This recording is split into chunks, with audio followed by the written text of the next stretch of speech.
Hello everybody, this is a compilation of pointless top 10s that I've made over the years, specifically about animals. So I've seen a lot of popular compilation videos to fall asleep to all over YouTube, so I figured, hey, you know what, I might as well do it. So this is a little over 3 hours of animal pointless top 10s. Enjoy. Hello everybody and welcome back to another episode of Pointless Top 10, a show where I make top 10 lists out of pointless things, where we flying by a pointless statue in Booty Bay, because inside pointless things are treasure.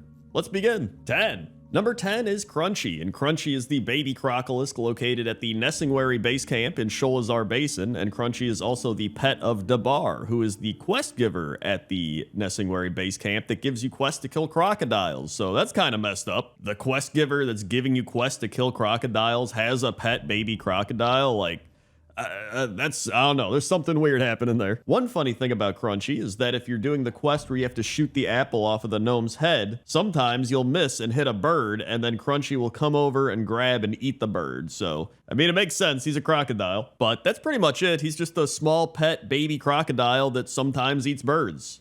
But I like him, and that's why he's number 10. 9. Number 9 are the Snapjaw Crocolisks, and I wanted to put these on the list because I always remember doing the Stranglethorn quest where you have to kill a bunch of Snapjaw Crocolisks, and there's different types of them. Some are like smaller and bigger or whatever, but I always liked the way they look. I thought they looked the most similar to real-life crocodiles, which, by the way, I wanted to share some crocodile facts. A crocodile's jaws can apply 5,000 pounds of pressure per square inch, which is the strongest bite of any animal in the world. However, their jaw opening muscles are extremely weak, and you can hold them shut with your bare hands or a rubber band, although I probably wouldn't try that. And an easy way to tell the difference between a crocodile and an alligator is when a crocodile closes its mouth, all its teeth are visible, but with an alligator, only the top teeth are visible and the lower teeth are not visible. And maybe the craziest one, larger crocodiles can go for over a year without eating a meal because a crocodile's metabolism is super efficient, using and storing nearly the entirety of the food it consumes. So there we go, and that's why the saltwater crocolisks, whoa, look at him go, he's doing flips,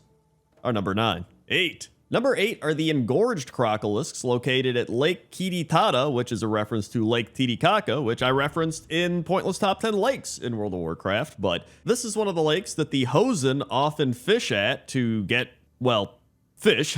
But during certain seasons of the year, crocolisks claim the lake as a home and feed upon the Hosen that get too close. And then, as you can imagine, the engorged crocolisks have eaten the Hosen, and when you kill these crocolisks, Hosen will appear. And that led me to be like, do real-life crocodiles just swallow everything whole? And it turns out, for the most part, they swallow a bunch of things whole. There's like small animals, they've swallowed people, they've swallowed, like, I saw one swallowed a zebra. Like, dude, the crocodiles are crazy. Especially this crocolisk that's just swimming into a rock. I don't know what he's doing, but he's definitely crazy. And that's why the engorged crocolisks are number 8. 7. Number 7 is Gosh Haldir, and Gosh Haldir is a mid-sized crocolisk found in the southern part of the loch in the Loch Modan, and is also the brood mother of the crocolisks that are found there. And I can't help but every time that I see Gosh Haldir to think of Goofy being like, Gosh Haldir.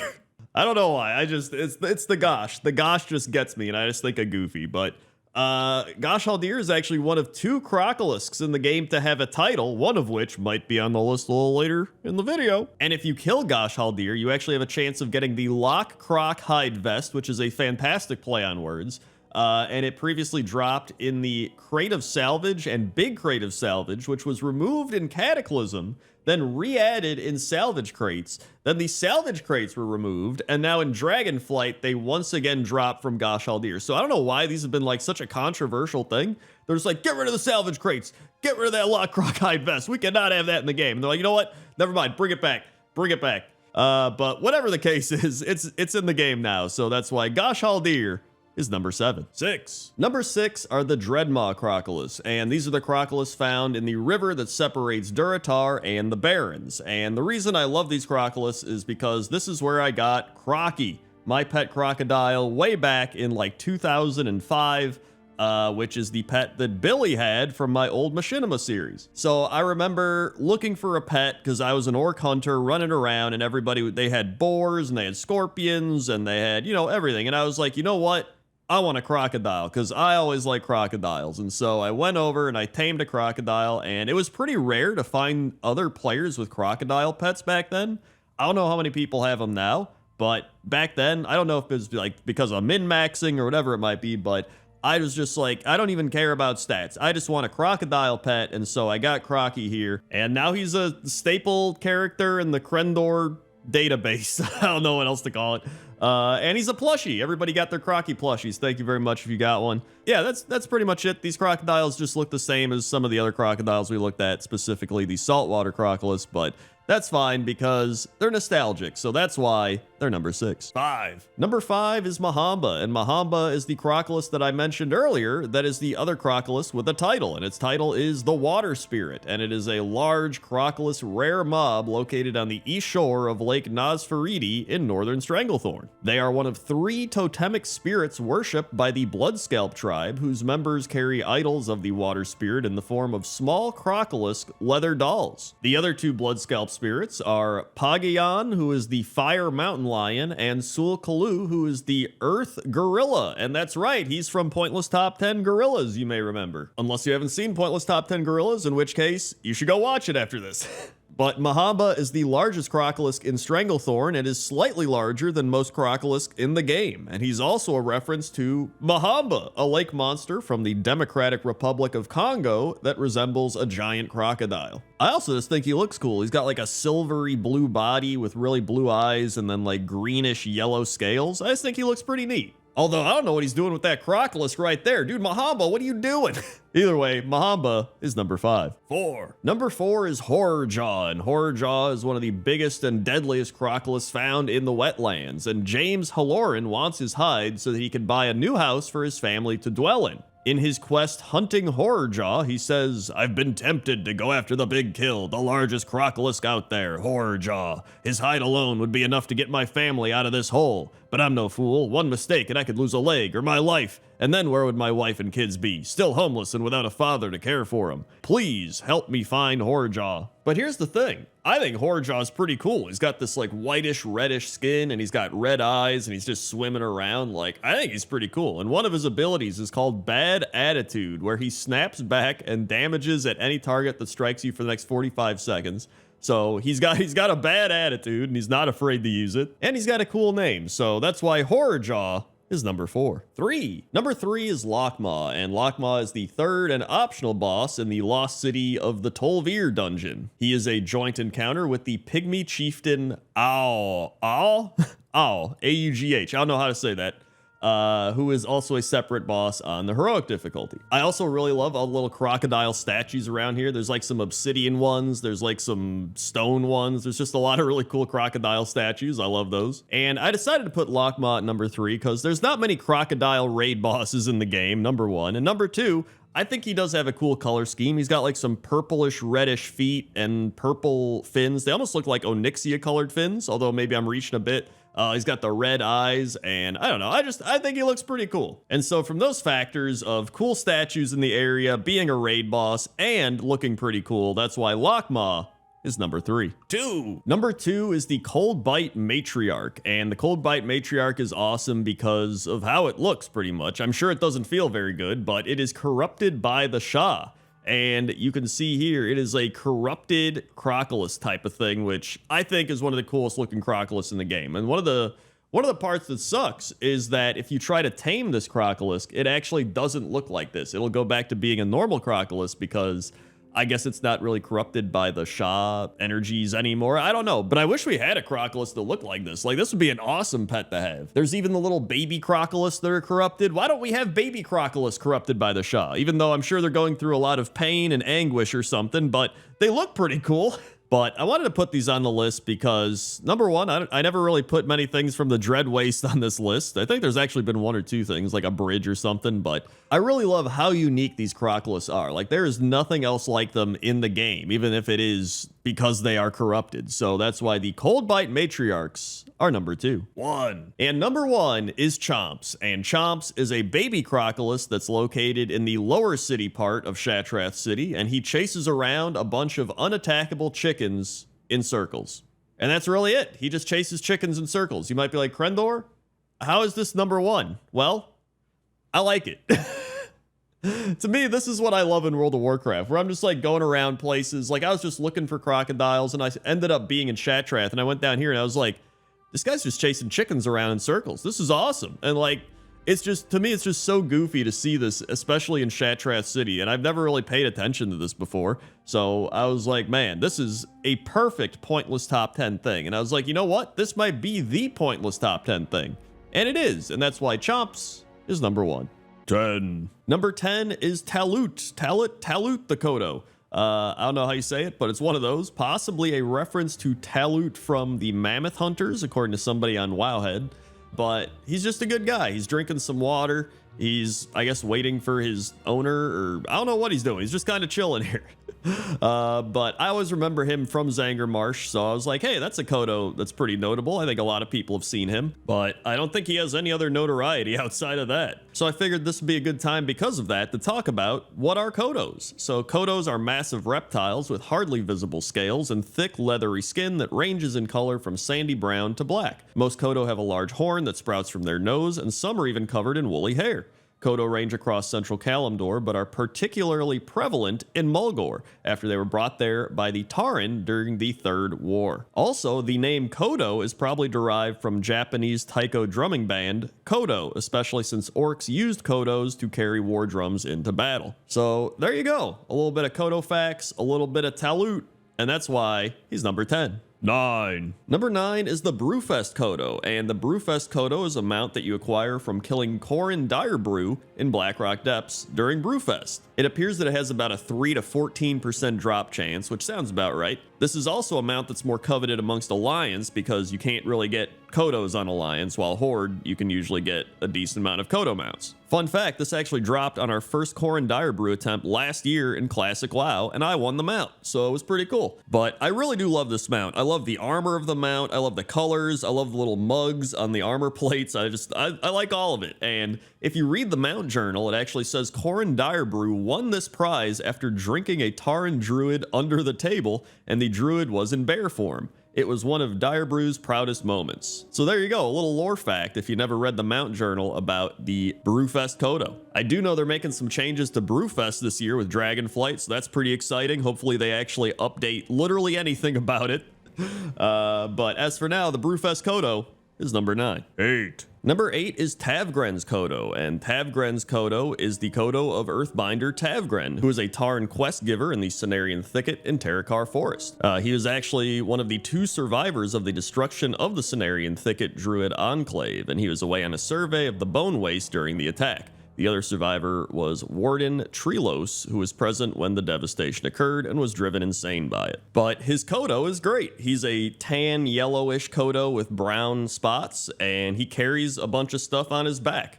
I know a lot of Kodos are actually used as kind of pack animals that carry a bunch of stuff around, on top of what we mentioned earlier about the war drums, but it does seem like Kodos are primarily used as pack animals now, or as mounts. So Tavgren's Kodo, you know, nothing too crazy special about him, but you need these types of Kodos on the list, right? Like, so what if there's nothing crazy special about him? He is still a vital part of World of Warcraft and a vital part of transporting supplies. And that's why Tavgren's Kodo is number 8. 7. Number 7 is Arakia, and Arakia is a named Kodo found roaming the hills just east of Thunderbluff. Arakia's actually been in the game since the original version of World of Warcraft way back when, and Arakia used to be a quest objective for the Cairn Bloodhoof quest, Rites of the Earth Mother. The description was, you have passed the rites of the Earth Mother and earned your place in Thunderbluff, but in order to maintain the spot that you strive so hard to achieve, you must continue to prove your worth to your people. We are hunters. Down below in Mulgore, there is a mighty Kodo named Arakia. Show me your skills in the ways of tracking and hunting by bringing me the horn of Arakia. But that quest is no longer in the game. Arakia, however, still is in the game, but they are now a rare spawn and seemingly tamed by a lot of hunters. And I really wanted to put Arakia on the list because I do remember doing this quest way back in Classic WoW.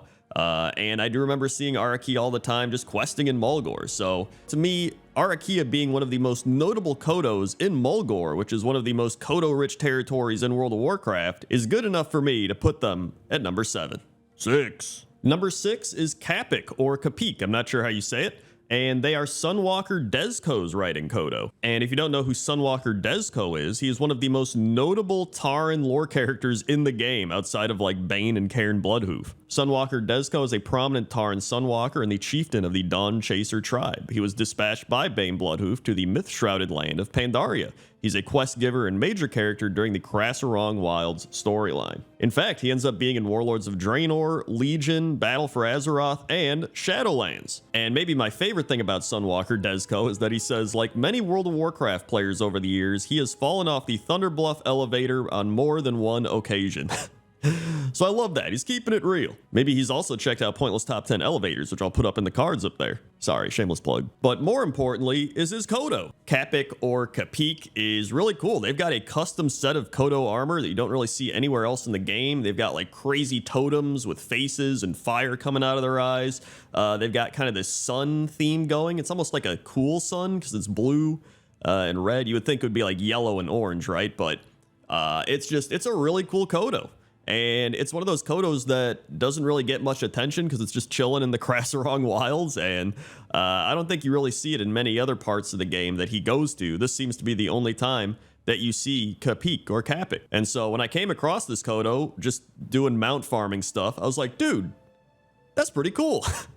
And that's why Kapik is number 6. 5. Number 5 is the quest Calming the Kodo, and this is a fun quest where you actually feed enraged Kodos and calm them down with some soothing broth. And you might be like, wow, that sounds really nice. Some soothing broth? What's in it? Well, according to Teresa Amberglen, who does this quest, she says it's time to put my theory to the test. I've used the rejuvenated thunder lizard's blood in the making of this concoction. I hope it will soothe the Kodo when they eat it. Well, it turns out it does. So, Thunder Lizard Blood, apparently, one of the best Kodo calming agents around.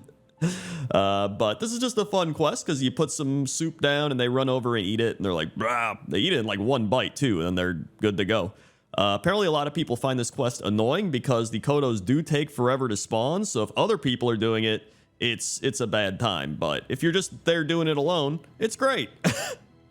I also think these Kodos are a really cool color. They're kind of like greenish gray, which I like a lot. More of like a scaly reptilian type of Kodo. So I wanted to put this in the list, and I thought number 5 was a good spot. 4. Number 4 are the Ancient Kodos, and the Ancient Kodos are found at the Kodo Graveyard, which is a large graveyard that is the final resting place of the Kodo located in Desolace. Notably, there is a quest to collect Kodo bones that requires adventurers to fight Kodo apparitions which materialize when they attempt to loot bones on the ground. The entire concept of the Kodo Graveyard is a reference to the legendary Elephant Graveyards, which, if you don't know, is a place where, according to legend, old elephants instinctively direct themselves when they reach a certain age. There's also the Goblin Smeed Scrabble Screw that has figured out how to rejuvenate and control aged and dying Kodos with his Kodo Combobulator, and there's a quest where you have to go round up a bunch of Kodos and bring it back to him. So I always thought the Kodo Graveyard was cool, and so the Ancient Kodos are a part of the Kodo Graveyard, and that's why I picked the Ancient Kodos. I mean, listen, they're just old Kodos. I'm an old person at heart, right? I'm an old person pretty much in general. My body, my mind.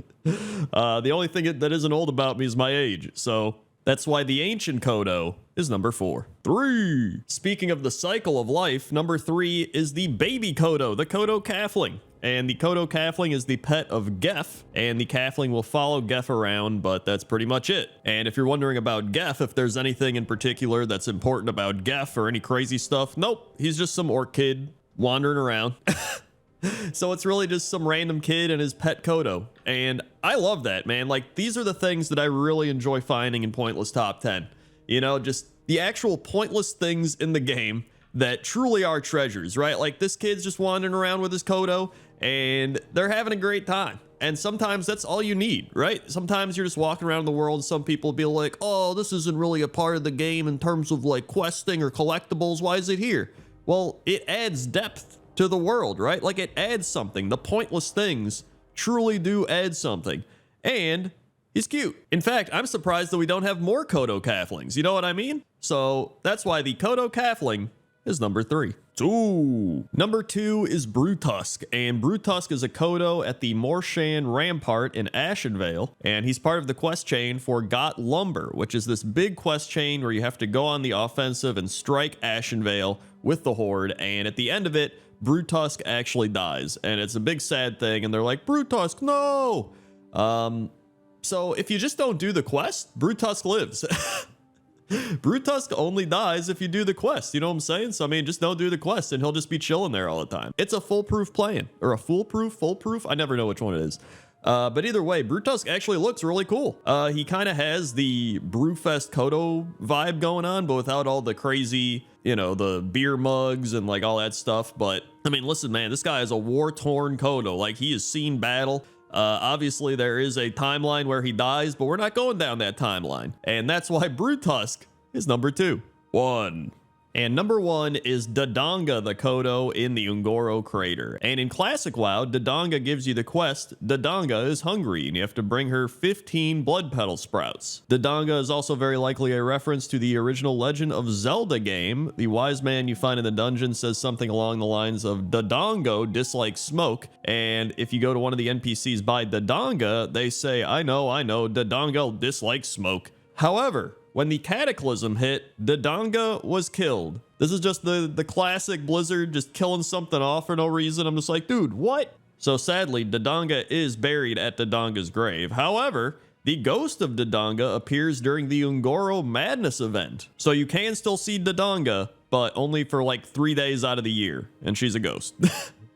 But I just think Dodonga is really cool. It's one of the only like quest-giving NPCs that's a Kodo in the game, I believe, and they've been around since the entire game of Classic WoW into Retail WoW. I mean, now they're a ghost, but I mean, there's plenty of characters that are around that are just ghosts in the game, right? So that's why, to me, Dodonga is number 1. 10. Number 10 are Hellboars, and I put Hellboars on the list because I always just think of Hellboars when I think of boars. Like, if I go World of Warcraft boars, my mind instantly is like Hellboars. Like, it's one of the main boars I think of. So I was like, all right, well, they gotta be on the list, right? So a little more fun facts about Hellboars. According to Wowpedia, they are spiny mottled boars that burn with different colored flames. They come in a variety of looks, possibly related to the amount of exposure they've had to the demonic energies of the twisting nether. Hellboars were once ordinary boars, now mutated by demonic influence. In Azeroth, the Hellboar is native only to the Blasted Lands. The Outlands variety on Hellfire Peninsula show far larger signs of demonic blood. Their hides are brightly colored and twisted into vile parody of boars. Hellboars also started appearing on alternate Draenor after the corruption of the Tannin Jungle. So, you know, they're just demonic boars, right? They're just corrupted demonic boars walking around, and when you really think about it, that's kind of scary, right? These crazy demonic boars running around. I even see a quote here that says, veterans of the battle for Outland's Hellfire Peninsula are traumatized by the thoughts of the beasts to this day, or these beasts.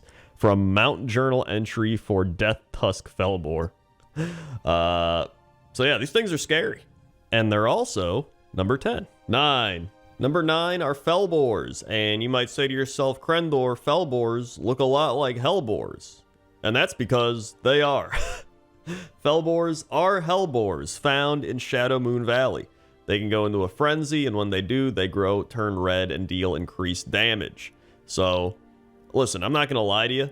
I really like these green Hellboars, and it's one of the reasons I wanted both on the list, but I was like, you know what? These are green, and they're in Shadow Moon Valley, and I just like the color green slightly more than the red Hellboars. And you know what? These also turn red when they fight, so I mean, there you go.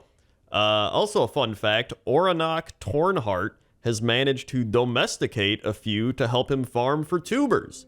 So these Fellboars are actually useful to the Horde. I don't know if the Alliance have domesticated them yet, but the Orc vendor, the Orc General Goods and Drink vendor managed to domesticate a few, so that's kind of funny.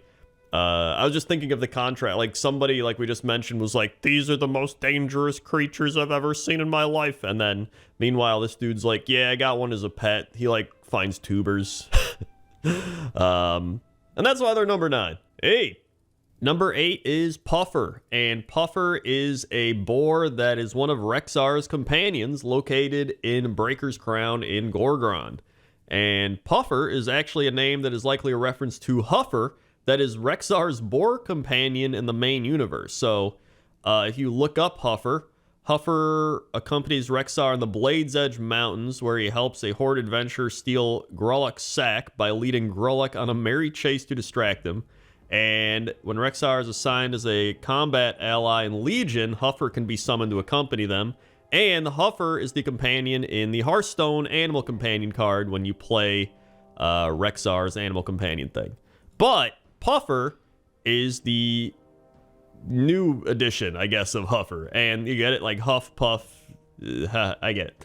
But here's the thing. I think Puffer looks pretty cool. It reminds me of the Pumbaa from The Lion King.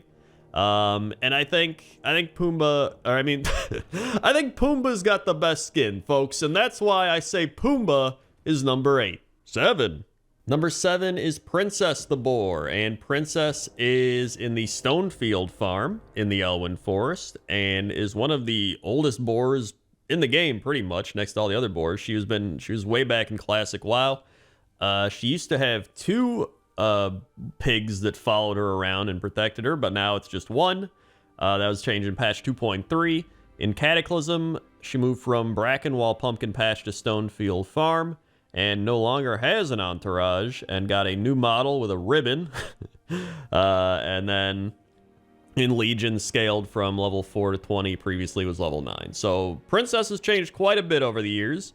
But you know what? She is still probably one of the most notable boars in World of Warcraft, and that's why I had to put her on the list. To me, I don't really have a lot of nostalgia. I'd never really played humans that much. I kind of remember this quest because I did, here and there I'd make a human and be like, wow, but, a lot of people were like, oh, you got to put Princess on the list, right? You got to put the Elwyn Forest boars. And so I decided to kind of encapsulate all that right here with Princess. So that's why I put Princess at number 7. 6. Number 6 is Laytusk, and Laytusk is this really cool looking boar in northern Azuna with a bunch of like blue energy stuff flowing through them. I don't even know.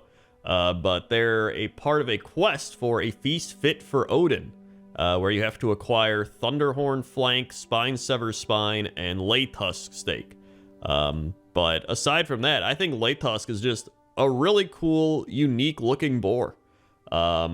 And there's really not much about them. I was trying to research, see if there's any cool stories behind Laytusk or anything like that. And there's really not. They're just a part of a quest to feed Odin. So that's really it. But, I think Laytusk deserves more than that. And, Laytusk is a pet that is, well, not a pet, like in terms of like a battle pet, but a lot of hunters tame Laytusk as a pet because it's a pretty easy, what am I even saying? It's a pretty easy pet to tame. It is an easable pet to tame. Yeah, that's it. There's nothing else, but I think they look cool. And that's why they're number 6. 5. Number 5 are the Cold Snout Boars, and I love these boars, man. They're just snow boars, They're located in the Frostfire Ridge, and it's just a big happy family, right? You got there's 2 Cold Snout sows? I don't know how you say this. And then they have a bunch of the Cold Snout piglets with them. And they're just a happy family. So it always bothers me too in Blizzard. Like one of the only quests they have is kill wildlife. So it's just like you just go out like go kill these happy families of boars. Like I don't want to do that. I always hate when they do that. That happened with like ducks and Dragonflight too. Like maybe it's like kill the ducks. Like I don't want to kill the ducks. So, whatever. Besides the point. So I love these boars. I love them in the snow. And they're just living their life, man. That's it. They're probably exploring more than anybody did in Draenor, because they're not in their garrison. And that's it. The only quest that they're a part of is to be killed. So that kind of sucks. But either way, that's why I wanted to put them higher up on the list. You know what I mean? These are unappreciated boars, and they deserve to be higher up on the list for how cool they are. And that's it. I got nothing else. I really like these. They're number 5. 4. Number 4 are the Plagued Swine, and Plagued Swine are boars that are found in the eastern Plague Lands in Terrordale. And according to Wowpedia, they have a startling undead appearance, but they are considered beasts. And one of them is held in a cage in Shadowfang Keep during the Love is in the Air event. And they are an objective of one quest. There's one quest that these boars are there for, and it is a fate worse than butchery. And it's actually pretty sad. I didn't realize this. I don't know if I've ever done this quest, or if I did, I just skipped over it like most people do. There's like, you know, click quest, accept, kill thing, complete, move on, right? It's pretty sad. So here we go. It says, the people, this is the description of the quest. Kill 9 plague swine. The people of Terrordale, they were sick. Then they turned bad. Definitely not good times. The pigs, though, they also got sick. What did pigs do to deserve to get sick? Ha ha ha, nothing. People I can forget about, but the bad pigs still make me sad. If you kill them, though, I might get happy. And then while you're doing it, he says, I cry for the poor pigs. And then when you complete the quest, it says, I see them. Can you, the little pig spirits, on their way to the great sty in the sky? So I read that. I was like, dude, this is pretty dark, kind of sad. But overall, I mean, these pigs are still pretty cool, right? They may be suffering on the inside, but who isn't?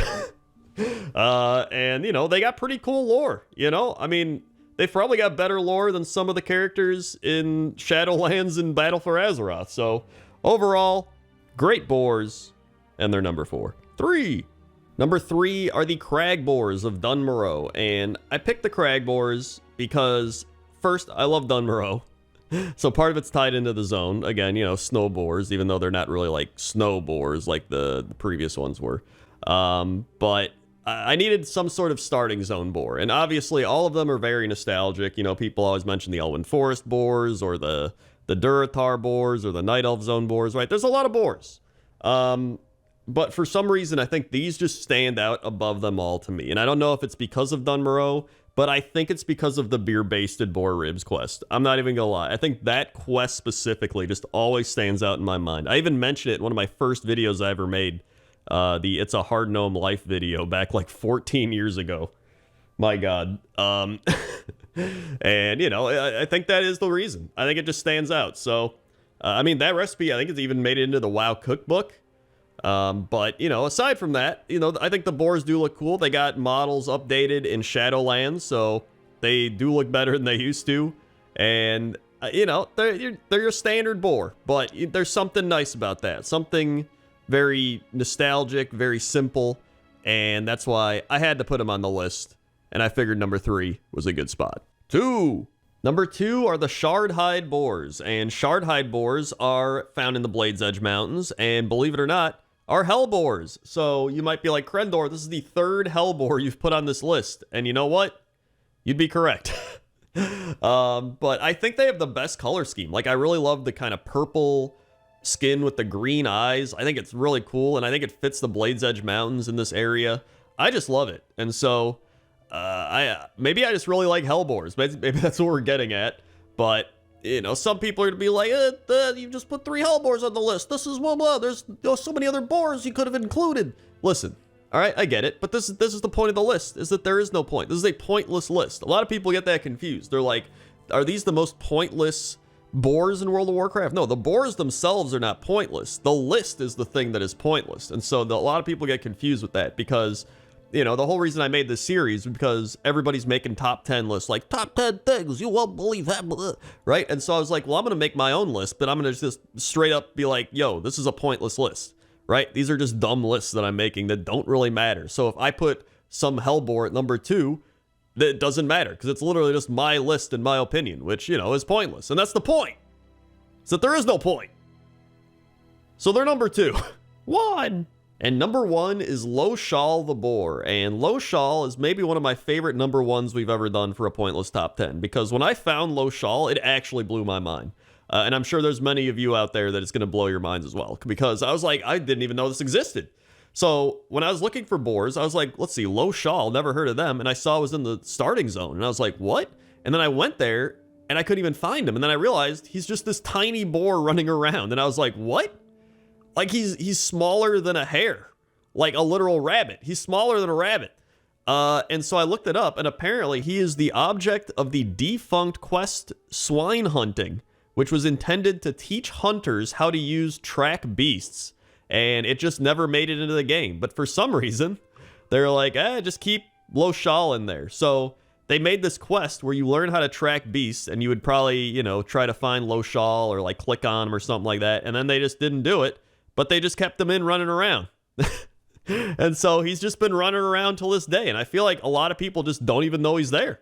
Like, and he had his model updated in Shadowlands because he was a boar, and a lot of boars got updated in Shadowlands. So he's just been having a great time running around. And apparently, the boar will grow to regular size if tamed. So if you're like, oh, I want him as a pet, he will grow to a regular size. But then you'll have Loshal as your pet. So all these things combined make me put Loshal at number 1. And hopefully you learned something, because I learned something. And even if you didn't, we all get to see a tiny boar run around in circles. 10. Number 10 is a combination of these birds in this bird cage in Suramar and the birds located at this encampment up in the mountains at Stormsong Valley. And the reason I combine them is I'm pretty sure these are the same birds. Some of them are skinned differently, but they're all pretty much the same bird, just in different situations. And I love the Suramar bird cage because I haven't really seen anything like this in the game. I think this was created for Suramar, and I don't know if they've ever used it again. If they have, I haven't found it. It might be in the game. They've reused stuff, but I just think it looks so cool. It's got little feeder things and some hay or straw in there, and then the birds are just chilling, having a good time. Well, I think they're having a good time. I don't know. They're in a cage. In fact, the only reason I knew this existed was I Googled World of Warcraft birds, and this popped up, and I was like, I don't know where this is. It looks like it'd be in Suramar, and I just kept looking around until I found it, and I was like, there it is. And then there's this area up in the mountains where these birds are just hanging out at this campsite. There's some spilled grain on the ground that I think they're eating, and they're just kind of hanging out at this tent. And so I was like, it's a really nice area, right? I put it on vacation spots for a reason. You can sit up here with the birds. You can look out into the landscape of the mountains and down below. It's very nice. And so that's why I decided to put it along with the bird cage at number 10. 9. Number 9 are the Grain Hunter Hawks, and the Grain Hunter Hawks are located at the Plain of Thieves in the Valley of the Four Winds. And the Plain of Thieves is a grassy flatland found between the Imperial Granary and the Gliding Stream in South Central Valley of the Four Winds, and it is here that the Hawks and the Sprites have been taking grain they stole from the Imperial Granary. And so I actually didn't know this, but the Sprites are here because they were accidentally brought in through cheaply purchased grain. So I guess all the cheap grain has like sprites in it or something, like, I don't know. And then the hawks are here because they're just birds that are hungry. So yeah, that's really it. But I love these birds because it's not every day that you see birds flying around with bags of grain, or really just bags of anything. Like normally you just see birds and they're just flying, right? But that's one of the reasons I wanted to put them in Pointless Top 10. In fact, these birds are what made me write down birds for Pointless Top 10. So in a way, this Pointless Top 10 is inspired by these grain flying birds. And so that's why I had to put them on the list. At number 9. 8. Number 8 is Gut Ripper, and Gut Ripper is a Windrock located in northern Classic Nagrand, and she's part of the quest Windrock Mastery, where Shado Fitz Farstrider wants her dead. And Gut Ripper is actually the mother of all Windrocks. It says here that Windrocks appear to have a matriarchal society, with all of the current Windrocks descending from Gut Ripper. Gut Ripper is actually faster than an epic mount, and you are unable to kite her because of that, and she's immune to roots and snares. So obviously now you can go and kill Gut Ripper and be like, whatever, but back then, Gut Ripper was actually a pretty difficult fight, and they used to be elite, but in Cataclysm, they had their elite status removed. And so whenever I think of Nagrand, I always do kind of think of the elite animals that were all over this area, and Gut Ripper being one of them. I was like, what's that bird that was really elite and hard to kill? And I was like, oh yeah, it's Gut Ripper. I should probably put them on the list. And so I did, and that's why Gut Ripper is number 8. 7. Number 7 are the axe beaks, and these are really cool birds because their beaks are kind of like weapons. And so there's numerous types of axe beaks. There's the blighted axe beaks, the bloodthirsty axe beaks, canopy axe beaks, greater, highlands, jungle, putrid, vibrant, wandering, yellow feather axe beaks, but I picked the territorial axe beaks because I just think it's a cool little area in the Waking Shores. They kind of look like toucans, although I guess a lot of the axe beaks do, but it seems like these are the most chill axe beaks. They're just flying around. They're just sitting on trees and logs. And I don't know. I think they look really cool. And I wanted to put axe beaks on this list, but I was trying to determine which ones did I want to put on the list. And I was like, you know what? I think I'm going to pick this area because I like the environment they're in, I like the axe beaks here, and most importantly, there's ducks nearby, which could also be on the list. Well, I guess they kind of are on the list now. In fact, I don't know why I didn't put ducks on this list. So I guess ducks are joining the axe beaks at number 7. Listen, it's my top 10 list. I can do what I want. So that's why the axe beaks and the ducks are number 7. 6. Number 6 is Aviash, and Aviash is Lasan Skyhorn's eagle mount, who accompanies him throughout places like High Mountain, the Onaran Plains, Voldoom, Dazaralor, and Orgrimmar and Stormwind. And if you don't know Lasan Skyhorn, he is the chieftain of the Skyhorn tribe, which is one of the 4 tribes of the High Mountain Tauren. And I decided to lump in the Ohuna here as well, because the Ohuna are a race of eagles native to the Dragon Isles. You can actually see them sitting here in the Onaran Plains next to Aviash. And this is definitely one of those pointless top 10s where there's so many birds that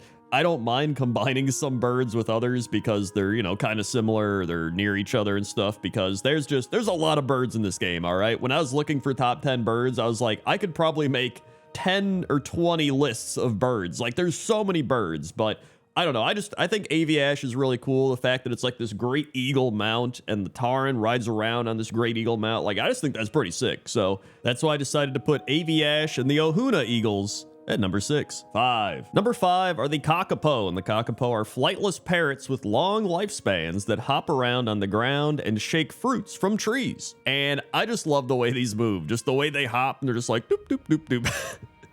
And these ones are the spring waddlers, which are native to the Isle of Dorne. And it says here that the kakapo is a species of large flightless parrot typically found in New Zealand, and the kakapo model in World of Warcraft is actually using the Sky Screamer skeleton. So it's kind of funny that this little tiny bird hopping around is using the same skeleton as the big pterodactyl monsters. That's kind of funny. And so yeah, they're just these happy little bird guys hopping around, going all over the mountains through the grass. It actually says here that the kakapo can live up to 90 years, which is pretty insane, although it says their average lifespan is about 60 years, which is still pretty insane, to be honest. And so when I ran into these birds on the Isle of Dorne for the first time, I was like, I love these. These have to be on a list, and what a better list for them than birds. So that's why the kakapo are number 5. 4. Number 4 is G-Kun, and G-Kun is the 6th boss encounter in the Throne of Thunder in the Mist of Pandaria. And so according to the adventure guide, Mogu flesh shapers discarded their failed creations in an abyssal shaft beneath Lei Shen's keep.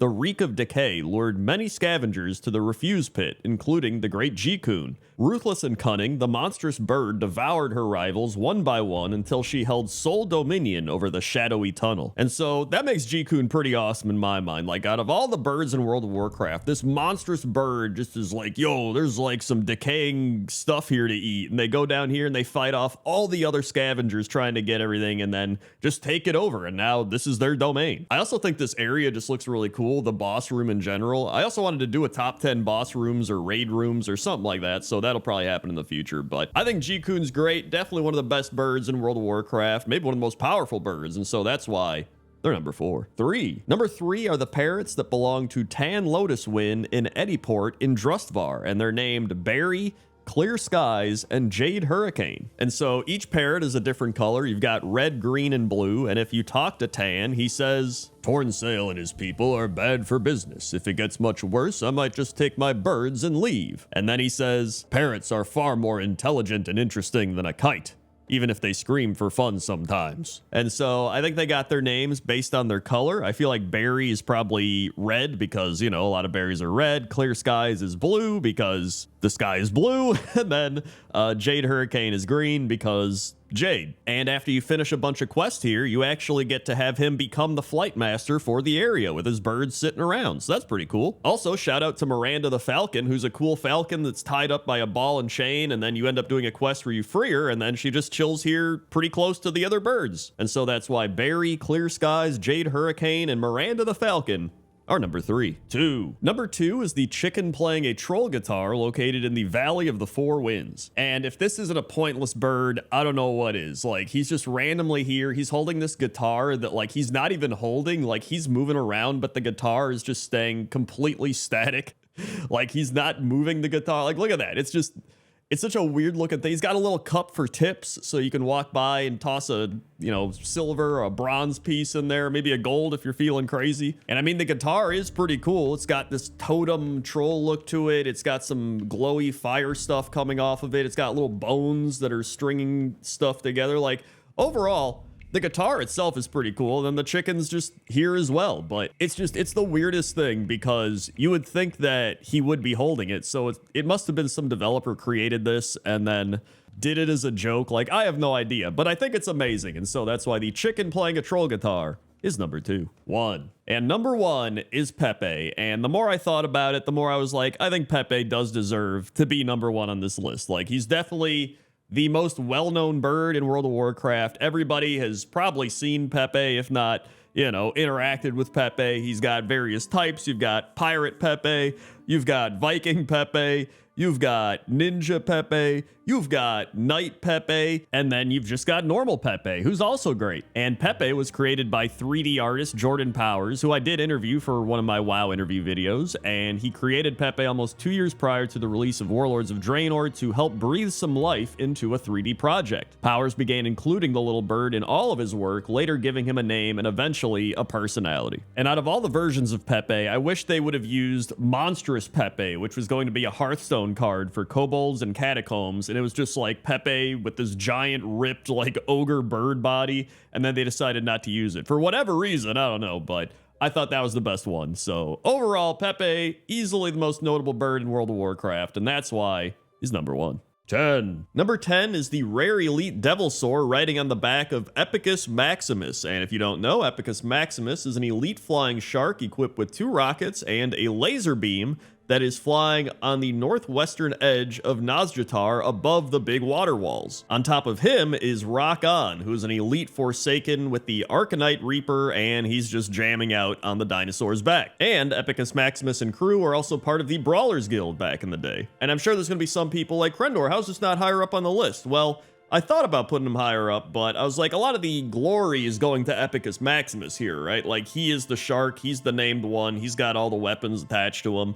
And then the dinosaur also has some dude jamming out on top of him. So it's kind of like they're a trio. And so I was like, they're kind of only 1/3 dinosaur when you think of it that way. And I was like, I'm just going to put him at number 10. Plus, it's a cool way to open the video. So that's why the rare elite Devilsaur riding on Epicus Maximus is number 10. 9. Number 9 is Ol Stompy, and Ol Stompy is a Brutosaur eating from some trees on the Shrouded Shore in Vol'dun, and it has the Hungry debuff, but it can be fed using Snake on a Stick. And I'm not gonna lie, the reason Ol Stompy is on this list is because, 1, I think the big Brutosaurs are pretty cool, and 2, it's named Ol Stompy. Like, you know, Ol Stompy, just stomping around. So I thought this would be a good point for some dinosaur facts. Number 1, the word dinosaur comes from the Greek language. Dinos mean terrible, while sauros means lizard. So it means terrible lizard. I actually did not know that until this video. And of course, there's gonna be some guy like, everybody knows the dinosaurs, right? Then the first scientific account about a dinosaur fossil wasn't published until 1677 in Europe.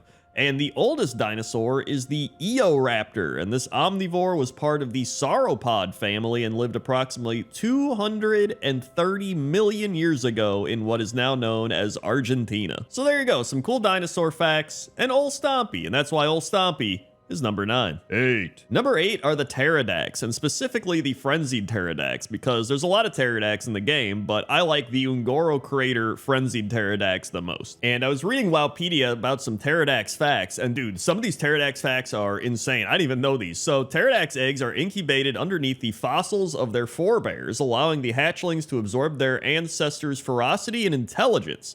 Pterodaxes eat dire horns. Like, what? They eat dire horns? That's pretty crazy. The other crazy thing is that while pterodax are considered dinosaurs in World of Warcraft, the real-world pterosaurs that they're based off of are not actually dinosaurs. They were just closely related to them. But the frenzied pterodax, I just always remember running into them in the Ungoro Crater when I was questing, and I remember even in the recent revisit to Classic WoW, running into these guys while I was questing and being like, dude, it's the frenzied pterodax. And I don't know, when I think of Ungoro Crater, I actually think of these guys more than any other dinosaur there for some reason. So that's why the frenzied pterodax and other pterodax are number 8. 7. Number 7 are Kiba and Kuko, who are located at the Zul'Jan ruins in Nazmir. Kuko is a baby Saurolisk, and Kiba is a baby Brutosaur. And they are just chasing each other around. That's just the main thing they're doing. They are chasing each other around in circles. Specifically, Kiba is chasing Kuko around. And if I had to take a wild guess, I would say that these are the pets of Beastmaster Vieka, who is the stable master standing nearby. And there's actually a lot of other baby dinosaurs in World of Warcraft, but none of them are doing like a little thing where they're chasing each other around. And I always remember going here for a quest and seeing them, and I was like, look at them go. They're like chasing each other. That's pretty fun. So I just, for those reasons, kind of like weird nostalgic reasons, I decided to put them on the list instead of a lot of the other baby dinosaurs. But, you know, shout out to all the other baby dinosaurs in WoW as well. But maybe in the future, I'll do a pointless top 10 baby animals in WoW. Who knows? But that's why Kuko and Kiba are number 7. 6. Number 6 is Fellspine the Greater, and Fellspine can be found in Shadow Moon Valley, the old Shadow Moon Valley, not the Warlords of Draenor Shadow Moon Valley. And Fellspine is a gigantic Diametrodon, and Diametrodons are these finned reptiles that are located in Ungoro, Searing Gorge, Maradon, Zuldazar, and of course Shadow Moon Valley. And according to Wowpedia, archaeologists believe Crocolisks may be descended from the Dimetrodons of Ungoro Crater. But the reason I put Fellspine the Greater here is because he is gigantic. Like, he is a massive Diametrodon, and I legit didn't know he existed, partially because I never really did that much questing in Shadow Moon Valley, because usually I would hit max level and I'd be like, well, never coming back here, because I wasn't a big fan of Shadow Moon Valley. But that's the fun part, right? Like, you can come back here later and you don't have to do any crazy rep grinds or hit max level or anything. You just fly around and appreciate the art and the cool quests and everything and look for cool stuff. And that's how I found Fellspine the Greater. Also, I didn't even mention that Fellspine is part of this crazy quest where some gnome wants you to get his hide so he can eat the hide, and then someone else is like, don't let Gnomus get the hide. It's like, it's a really weird quest. So anyway, that's why Fellspine the Greater is number 6. 5. Number 5 are the Ankylodons, and I guess these are specifically Zebahari Ankylodons, but they're all just, you know, pretty much the same, and I actually love these guys. They're just turtle-looking dinosaur creatures. They got these big spikes coming off of them, and I don't know why I didn't realize how cool these guys were back in the day, because I remember doing this quest where you have to help them fight off all these trolls that are trying to kill them. And I think there's like a Nessingwary quest where you got to kill them too. It's like, I just want to be their friend. I just want to be the Ankylodon friend. They're cool looking turtle dinosaurs, and I might just get one as a pet on my hunter, to be honest. Like, I like these guys quite a bit. So, I mean, there's nothing special about them. There's no named character Ankylodons. It's just, they're just cool looking dinosaur guys. And they just happen to be getting killed nonstop by either Nessingwary people or trolls. And it's like, dude, just let them live. Just let them walk around and eat grass or do whatever they're doing, right? Just come on.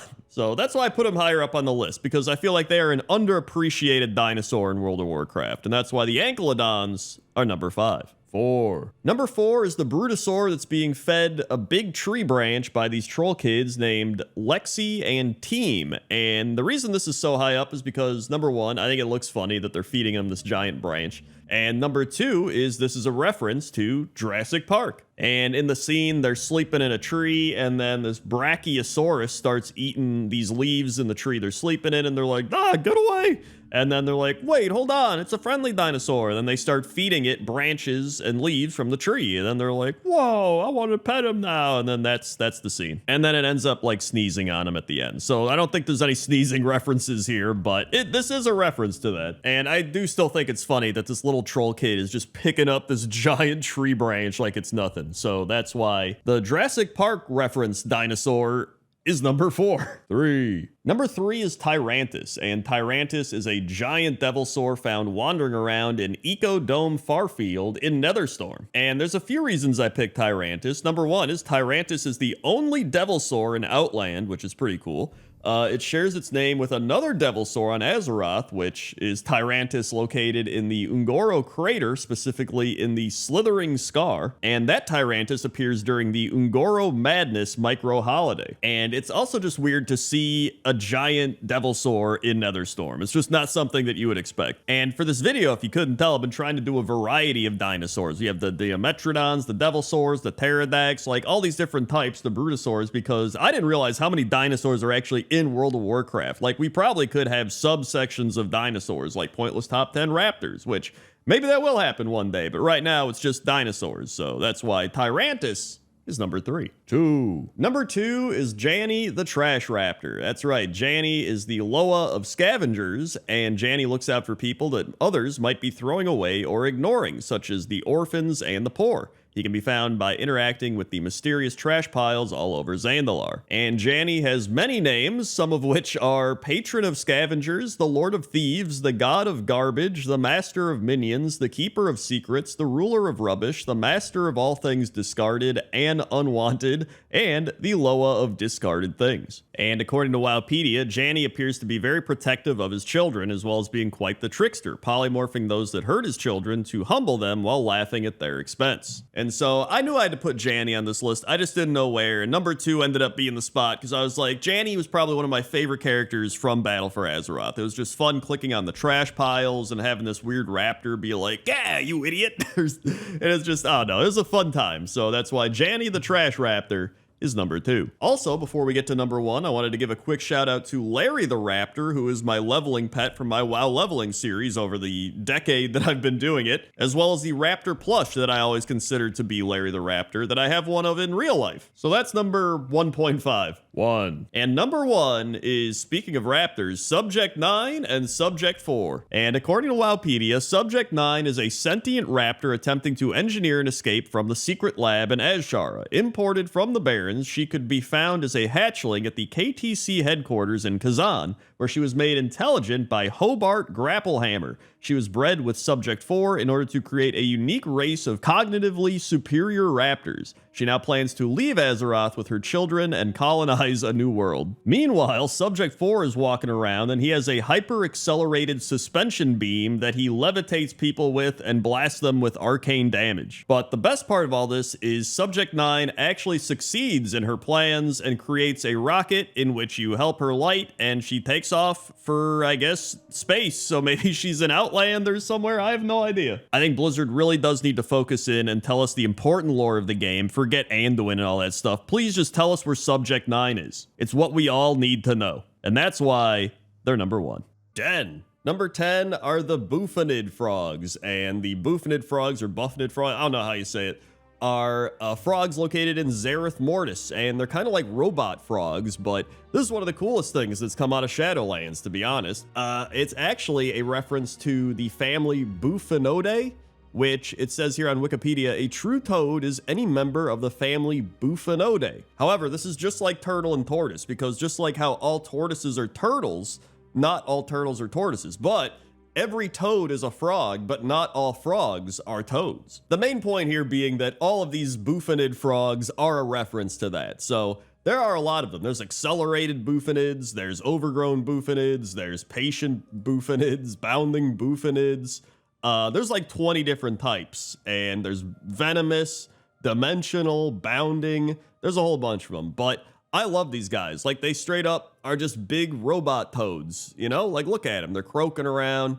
They got grass and moss, or I guess that's not moss. It's like plants growing on them. And there's actually some little versions of them as well swimming around. So really cool frogs. Love them a lot. And one of the coolest things to come out of Shadowlands. So that's why they're number 10. 9. Number 9 are the huge toads, and these huge toads are actually not that huge. They're probably some of the smallest toads in the game, but that doesn't take away from the fact that they are called huge toads, and that makes them huge toads. So huge toads are critters found in Hillsbrad, Swamp of Sorrows, Twilight Highlands, and Zul Drak. In fact, there's a huge toad Hearthstone card as well. So huge toads are actually in multiple games. I also just love their animation. They kind of do like a slide and jump. They're just like, whoop, whoop. You can see it right on the screen. I don't even know why I'm describing it. It's just like, whoop, whoop. But yeah, there's nothing crazy about these guys. They're literally just toads in the game. In fact, they're part of the achievement to all the squirrels who share my life, which is an achievement you get for /loving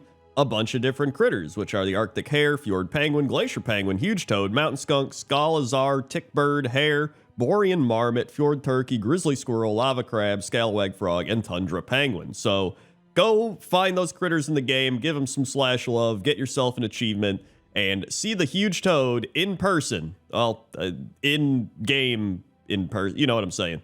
So that's why the huge toads are number 9. 8. Number 8 are the hornswogs, and the hornswogs are a type of frog-like dragonkin found on the Dragon Isles, and they're found typically in water, caves, or areas with volcanic activity. Hornswogs are also bullies, and they tend to jump around and eat every creature smaller than them. A swarm of rowdy hornswogs can even bring down and trample a centaur, which is pretty crazy actually, but they do look kind of crazy, and I kind of love that about them, right? They're just like these dragon frogs just sitting there hopping around. In fact, they are here for a quest, which is famous frogs, and you end up getting them low health, and then you put a hat on top of them, and that's pretty much it. I mean, you're just putting hats on frogs and making them famous, but there's actually some notable famous hornswogs. There's Wellington and Beef, referencing Beef Wellington. There's the Great Swag, Gulping Goliath, Scald the Impaler, Smog Swag the Fire Breather, and Swag Ronka. So some fantastic hornswog names out there, but I decided to make these ones number 8 because, I mean, you're making them famous, right? So that's why these famous hornswogs are number 8. 7. Number 7 is the enormous bullfrog, located in Razorfen Kraal, and he is kind of an enormous bullfrog. He's just this big bullfrog in a corner of the cave in RFK, and he has the ability to create bile clouds, which periodically creates a cloud of bile that grows over 10 seconds, inflicting nature damage every second. And there's a bunch of his frog friends all around too, and he's supposed to be a rare elite, but he's there every time you go. There's never been a time I went to RFK where he wasn't there, so I think he's just there, and they call him rare elite. Kind of like how the huge frogs are huge, but they're not actually huge. It's like he's a rare elite, but he's not actually rare. But if you kill him, he can drop a tree frog box or a wood frog box, which teaches you how to summon those companions, so you can get some frog friends. Also, he has some weird poles sticking out of him. Do you see that? I don't know what that is. Maybe that's like a glitch or something. I don't know. Maybe we gotta help him out. It's like Spirited Away. You gotta pull the thorn out of him. Whatever it is, that's why the enormous bullfrog is number 7. 6. Number 6 is Jub Jub, and Jub Jub is a frog found in the Dark Moon Island, and she is Morja's pet, or Moria, I don't know if it's silent or not, and you must first get Jub Jub's attention with a dark iron ale mug, and this starts a quest line where you can hatch your own Jubling with the spawn of Jub Jub. And I remember back in classic WoW, there used to be this orc kid named Flick who would chase around a frog, which I referenced in one of my really old Machinima videos. And I don't actually think he was chasing Jub Jub. I think he was just chasing some random other frog, but this made me remember it because that also happened at the Dark Moon Fair. And this also made me realize that this frog loves beer. Like, think about that. You're just tossing mugs of ale and he's like, ooh. And he's just getting slammed, right? He's getting wasted out here. And we're just like, oh, hey, we let him back. But like think about that. This frog is an alcoholic. And that's why Jub Jub is number 6. 5. Number 5 are the masked frogs of Ardenweld, and this is yet another Shadowlands frog. Look at that. I never thought we'd have a list with 2 Shadowlands things on it. This is unbelievable. But these masked frogs are great. They have these wooden masks that I think are just part of them. Like, I think they might, I don't think people give them masks. I think they just have those masks. And they got some plants or flora growing on their back, and they just look cool. They also got some, like, knee pads or shin guards. I don't know what those are, but they got those as well. And there's also a masked frog mount. Look at that. You can get your very own masked frog mount and hop around and have a great time. I also thought this would be a great time to insert some frog facts. So frogs live around the world on every continent except Antarctica, so there's no Arctic crazy frogs, although maybe there are, we just haven't found them yet.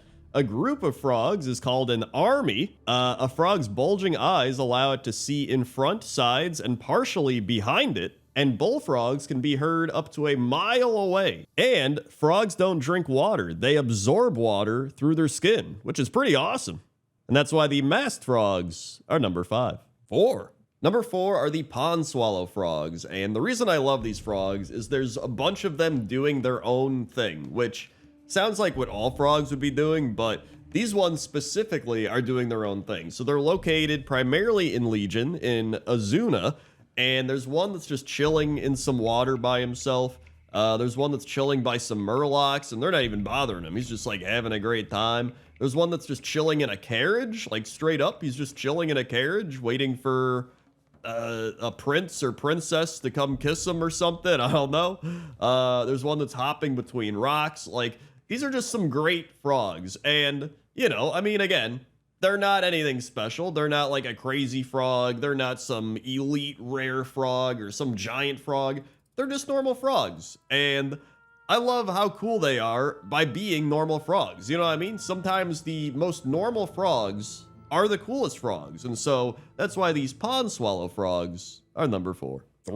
Number 3 is Crocan and his frog friends. So in an island southwest of the Crasserong Wilds, well, in the southwest of the Crasserong Wilds, there is a big area with a bunch of frogs. And there's just like packs and packs of frogs here. They're all just having fun, jumping around, you know, having a good time. And there's a thing where you have to kill a bunch of these frogs. And if you do, Crocan is summoned. And Crocan is an unusually large frog that has the ability Frog Justice. So we could not get him to spawn because you have to kill like thousands of frogs. And not only did I not want to kill these frogs, I mean, they're just having a good time. I don't want to ruin their good time, but it was like thousands. I was like, all right, listen, I'm just going to slap a picture of this frog up there. There he is. He's got Frog Justice. Angered by the senseless slaughter of his fellow amphibians, Crocan unleashes his wrath on enemies in the area. Victims of this attack die instantly. So, he just straight up kills you if you attack him for killing all of his frog friends. And you know what? I respect it. Even if I am using a picture that looks like I'm trying to find Bigfoot out in Frog Isle. He looks like Frog Bigfoot with this grainy ass picture. But either way, that's why Crocan and his frog friends are number 3. Number 2 is Cragwa, and Cragwa is a frog loa worshipped by the Zandalari, and he can be found at Cragwa's Burrow, located in the Frog Marsh in Nazmir. And I love Cragwa. As soon as I thought of this list, I was like, Cragwa's on this list. Just phenomenal frog. I remember that quest where you hop around on him, and he's just like, blah, blah. And he's just whacking all the people as you ride around on him. That was just one of my favorite quests. And the frog marsh that he lives in is phenomenal as well. Just look at the aesthetic and the lighting and the fireflies and the lily pads of the frog marsh. Like, oh my god, there's a bunch of little frogs there. Just this entire place is one of my favorites in Battle for Azeroth, which I love a lot of places in Battle for Azeroth, as you probably know by now if you watch a lot of these pointless top 10s. But just the combination of Cragwa the Huge living in this really aesthetic, cool frog marsh and everything around it. Plus, hey, we're a friend to the frogs. He's not going to eat us. How kind of Cragwa. So that's why Cragwa the Huge is number 2. And number 1 is kind of unconventional. So we found old Lula, the innkeeper at the Twilight Glade in Shadowmoon Valley, and it appears she has quite the obsession with frogs, and she sells gently squeezed toads. And so she talks about frog legs, she talks about tadpoles, she talks about a whole bunch of stuff, but then she says, "The others don't believe me. I have seen him, the Great One. Once you fall under his gaze, you will never be the same again." And so the only frog she could be talking about is the Hypnocroak nearby. And so if you go check out the Hypnocroak, I mean, he's a pretty cool frog, but he's just really cool. All glory to the Hypnocroak. You get it? It's like it's a Futurama reference. Hypnocroak's a reference to Futurama and the Hypnotoad. So, very cool. You know, he's Hypnocroak. He's mesmerizing to everybody that goes to him, especially old Luna. And I felt like that'd be a funny goof to put at number 1. So that's why the Hypnocroak is number 1. 10. Number 10 is Jones the cat. And you might have guessed it, but Jones is a cat. And he's doing cat things by sleeping in random spots in Dalaran. Jones is a house cat. He's found in the Ledger Domain Lounge in Dalaran. When you do /pet, Jones purrs, so that's kind of neat. like a cat. Although some cats, you know, it depends. They want to be pet on their own time. Jones is also most likely named after an orange tabby of the same name from the movie Alien, who also appears briefly in its sequel, Aliens. Wow. Either way, this is Jones the cat, and he's number 10. 9. Number 9 is the Swift Zulian Tiger, and I feel like when you think of cats in WoW, you probably don't think of cat mounts, right? At least I didn't up until this point where I was like, I probably should include this because the Swift Zulian Tiger, you know, it's a rare mount and it's one of my favorite mounts, if not my favorite mount, because of the little story behind it. So this mount got discontinued, I believe, in Cataclysm, And I remember only a few weeks were left to be able to get this mount, and I was farming it on my druid at the time, and I was doing it with someone else, and they wanted to come along with the Swift Zulian Tiger run. I was like, all right. And it dropped, and I was like, oh my god, dude, this is crazy. And then they were like, oh my god, I'm gonna get the mount, and they rolled need on it, and I rolled need, and they won it. And I was like, oh man, you know, I've been farming this for so long, this sucks. And they were like, hey, you know what? I came along for this run, you should have it. And I was like, really? And they're like, yeah, you take it. And I was like, all right, sweet. So I took it, and then they discontinued it, and I remember that person was then like, man, I should have kept that mount. But they didn't, and that's the moral of the story, is there really isn't any moral to the story. It's just that the Swift Zulian Tiger is a really cool mount. I like it a lot, and I wanted to include it on this list. So it's number 9. 8. Number 8 is Xena the cat, and Xena is actually a reference to Xena the warrior princess, which was the first thing I thought of. And obviously I had to look this up because I was like, dude, how old is Xena the warrior princess? This show, I remember it would come on after like baseball games on Fox or something. 1995. Wow. And I actually don't even remember the show. Like, I remember it, you know what I mean? But I don't remember it. So I kind of want to go back and just watch an episode just to remember. Because, you know, this is a blast from the past. But you can find Xena in the Amphitheater of Anguish in Zoldrak. And she's the pet of Woden, the troll servant. You can also find her in the Ring of Blood in Nagrand in Draenor. Which, by the way, Woden is a reference to Odin, the Norse god, while Xena was once a favorite of Greek war god Ares, though for a time she was actually serving Odin as a Valkyrie. Thank you, Wowpedia, for that information. Either way, she's a fun cat, and she's number 8. 7. Number 7 are the Winter Sabers, and there's just a lot that goes into this being one of my favorite cats. I mean, I love the colors of the Winter Saber. The Winter Saber. You got like the neon muted purple with the white stripes. Or I guess it could be I think that's what it is. The white stripes, neon muted. Yeah, it looks more like white stripes. And then, you know, being in Winter Spring, one of my favorite zones, and then being one of the oldest kind of classic rep grinds as well. You know what I mean? Where back in the day, you had to super rep. Dude, I can't. Whoa, ooh, woo. Rep grind. God, where is this going? It's one of the oldest rep grind quests. You know, and they got changed, and I gotta move on. I did 2 ooh-woos in a pointless top 10 segment. That's too many. That's number 7. 6. Number 6 is King Bangalash, and I put King Bangalash on this list because he's the king, right? He's king of the tigers, so it makes sense that he would be on this list as one of the, you know, royal cats, essentially. I mean, he's the grand animal that even Hemet Nessingwary wants you to hunt, right? Like, he's the final quest, so I feel like that notoriety puts King Bangalash way up on this list. Also, apparently, there's 2 things that it says it could stem from. It says King Bangalash is possibly a reference to the critically endangered species of tiger in real life, the Bengal tiger. And other than India, one of its other main habitats is Bangladesh. So, Bengal tiger, Bangladesh, King Bangalash, who knows? It also says Bangalash, also sounds similar to Bengalas, a panther-like alien in Blizzard's StarCraft series. So maybe they just mixed it all together, who knows? But either way, I mean, he's a cool-looking tiger. You know, white tiger, black stripes. I remember he summons some panthers to help him. I think he got nerfed. I think in Classic WoW, you used to have to put a group together, and then he got nerfed, and now you can just fight him solo, because, you know, everything in the game they nerfed down.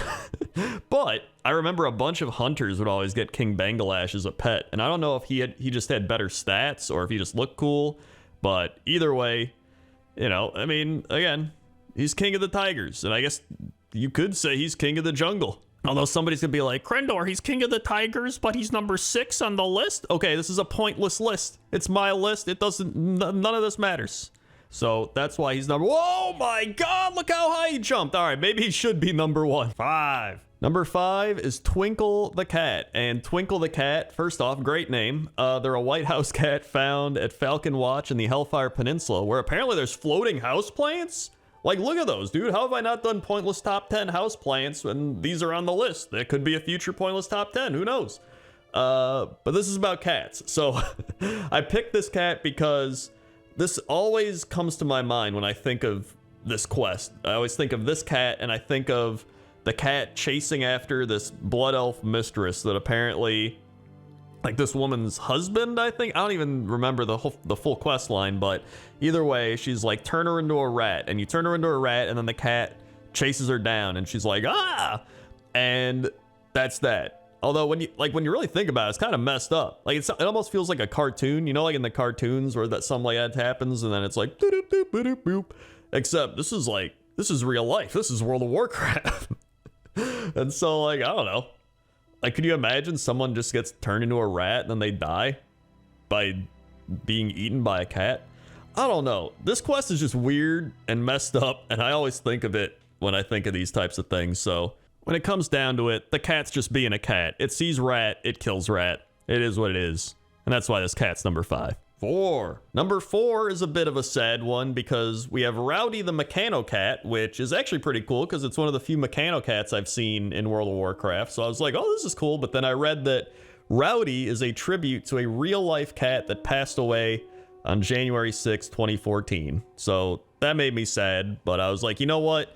I gotta pay my tribute to Rowdy as well. Rowdy, if you see Rowdy in Dalaran, give Rowdy a pet. So rest in peace, Rowdy. You're a good cat, and now you'll forever be the robot guard cat. And that's number 4. 3. Number 3 is Mr. Bigglesworth. You knew Mr. Bigglesworth had to be on this list. It's so hard to say. Mr. Bigglesworth. I already struggle saying normal words. Now I gotta say Bigglesworth. So it was actually very relevant because Nax Ramus just came out in classic Wrath of the Lich King. But Mr. Bigglesworth is a capturable level 5 Burman house cat belonging to Kel'Thuzad. Found just inside the entrance to Nax. Killing him causes Kel'Thuzad to yell, "No, a curse upon you interlopers! The armies of the Lich King will hunt you down! You will not escape your fate!" Which, I mean, listen, if I was the super Lich guy and I had a cat, I'd be pissed off too if someone cut. If anything, I feel like if you killed Mr. Bigglesworth, the raid should have gotten harder. You know what I mean? Like, maybe don't even give people more loot. Like, the raid just gets harder or something. You know what I mean? I don't know. That feels like it would make more sense. But either way, Mr. Bigglesworth is a cool cat. He's got, like, crazy ice whiskers or demon soul whiskers. I don't know what it is. Lich King whiskers. That look cool, but here's some fun facts. Mr. Bigglesworth is also the name of Dr. Evil's cat, which starts out as a white Persian cat and ends up a Sphinx cat in the Austin Powers movie. So obviously this is a reference to that. Blizzard actually has a lot of pop and or pop music, pop TV references. You know what I mean? A lot more than I thought back in the day. Like, looking back, I'm like, wow, there's actually a decent amount of them. Maybe that'd make a good Pointless top 10. I don't know. Either way.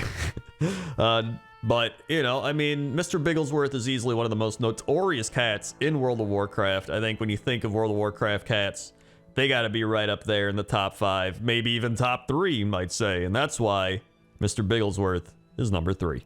2. Number 2 are all the cats on Ella's farm. And if you don't know, Ella is a Pandaren farmer over in the Valley of the Four Winds, and apparently she is a shy young woman who works her family's turnip farm by herself as her parents are deceased. According to Gina Mudclaw, the large number of cats at her home is apparently to cope with her loneliness due to the loss of her parents. Well, that's sad. I didn't know that up until I read this. I was like, oh, she just has a bunch of cats because she likes cats. Man, well, she aspires to be a great brewer, but she has a long road ahead of her. Like, we go from that, it's like she has a bunch of cats to cope with the loneliness of her parents passing away, but she aspires to be a great brewer. Ella likes jade cats. She also has a large number of cats. Their names are Ashley, Bella, Cairo, Casper, Luna, Pookie, Shiro, Spartacus, and Virgil. But the main point here is that all of these cats come together to be number 2. I couldn't just pick one. I was gonna pick Spartacus, and then I was like, you know what? No, we gotta clump them all together. I also like the image of all the cats working together to like help her with her brewing, which really doesn't make any sense, like cats helping you make beer. But in my head, it was like a Studio Ghibli type scenario, and she's just like, come on, everybody. And then some of them are like harvesting the hops, and some are like brewing it. And then it's like, Spartacus is the taste tester, and he's just like, meow. But he's like really drunk and wobbling around. This is what happens in my head when I was figuring this out. And I was like, this has to be number 2. It's got to be number 2, right? So these cats are number 2, primarily because I pictured all of them making beer. That, and there's a whole bunch of them. Yeah. 1. And number 1 is the Crazy Cat Lady. Donnie Anthania, I definitely didn't say that right, is a house cat companion vendor, more popularly known as the Crazy Cat Lady. Located in the Elwyn Forest. She invites Cornish Rex cats to her tea parties, but she doesn't serve their favorite drink, the tears of their enemies.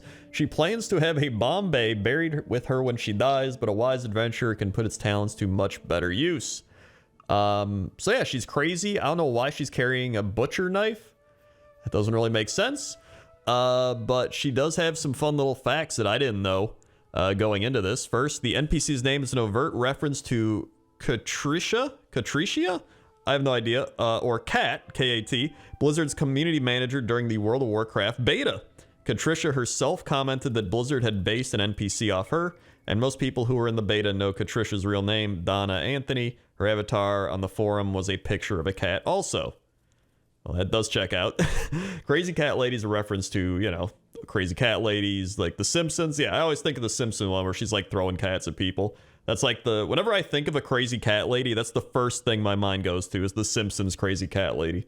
And she's like, yeah. And then outside the farm where Donnie Anthania lives, there's a gravestone titled Lord Underfoot, possibly related to Underfoot, the cat from Arathi Basin. So a little honorary mention there to Underfoot, the Arathi Basin cat. But when I was thinking about who to put at number 1, it was between Crazy Cat Lady House and Ella, because obviously, you know, both have a whole bunch of cats there, but it just felt like this one was more pointless and crazy. You know what I mean? Like, I feel like at Ella's farm, she knows all the cats by name. She's like, oh, there goes Spartacus and Luna and Casper. And here it's just like, there's the Crazy Cat Lady and then cats just roaming around. It's almost like the cats own this house. You know what I mean? Like, there's no structure here. But I feel like that's what it's all about, right? It's pointless, it's wacky, it's crazy, and it's number 1. 10. Number 10 are the Pygmy Owls, and the Pygmy Owls are located at the Whispering Bluffs in Val'Sharah. And they're pretty much what you would imagine. They are small owls, and the word pygmy, according to Wikipedia, has its roots in the Greek word pygmeos, which means of the fist, suggesting the small stature of the object in question. Also, the female pygmy owls tend to be bigger than the male pygmy owls. So there you go, some fun real-life pygmy owl facts. But in World of Warcraft, I imagine the pygmy owls are pretty much all the same. They just fly around, and they are part of a quest where these 2 night elves are like, aren't these little birds just precious? If we don't help them, they're in danger of being wiped out. And the owls of this grove are in grave danger from a murderous vulture known as Gorbeak. Tyrus and I plan to lure the beast down from its lair. We must slay him to restore balance to the forest, but we could use all the help we can get. So then you lure Gorbeak down and you kill him, and all the pygmy owls are happy. You even get your own pygmy owl pet for doing this, so that's pretty cool. But yeah, how can you not like pygmy owls? They're just smaller owls. So that's why pygmy owls are number 10. 9. Number 9 are the owls located in Teldrassil, and these are actually called the Strigid Owls, and they are neutral level 5 to 6 owls specifically in Teldrassil. In fact, they're the first tameable owl in the game. And you might remember this quest if you leveled a Night Elf and you had to do Zen's bidding, which is where you bring Zen Foulhoof, 2 Night Saber Fangs, 2 Webwood Spider Silk, and 2 Strigid Owl Feathers. And one interesting fact is in patch 1.3, which is back in March of 2005, they actually increased the drop rate of eggs on these owls. And I imagine that had to be for cooking or something. Maybe people just didn't have enough eggs for their recipes, or it was just really hard to get. I know in Horde, you had Plain Striders, so I imagine they were dropping a lot of eggs, but Maybe you didn't really have that for the night elf areas, so they just upped the drop rate of eggs on the owls. I don't know. I think that's what it is. But yeah, these are probably nostalgic owls for a lot of people, especially if you leveled a night elf. And have another owl fact, which is owls can rotate their necks 270 degrees. While it is a common misconception owls can rotate their heads 360 degrees, they are capable of turning their head 270 degrees in either direction. This flexibility helps them look around since their eyes are fixed in their sockets. So look at that. I was one of the people that thought they could turn their head 360 degrees, but I guess it's just 270, which is still pretty good. And the Strigid owls are also pretty good. Get it, owl-so? Sorry. That's why they're number 9. 8. Number 8 is Cal, and Cal is an owl that is the companion of Silgrin in Suramar. And if you don't know who Silgrin is, he is a Nightborn spell fencer or swordsman located patrolling the outskirts of Suramar City. And you can even find Sigrin and Cal aboard the Vindicar later in the game on Argus. But yeah, I decided to put Cal here for a few reasons. Number 1 is I think they look cool. They got kind of whitish gray feathers, and they've got these big, I don't even know if those are just eyebrows. They look like eyebrows. They're like some of the biggest eyebrows I've seen. They almost look like horns. And then they got these glowy yellow eyes as well. And then number 2, I think it's cool that Cal is just following him around as he's patrolling, right? Like his owl buddy is just hanging there with him, scouting out. You can even see at this point, he like flies off almost like to scout ahead or something.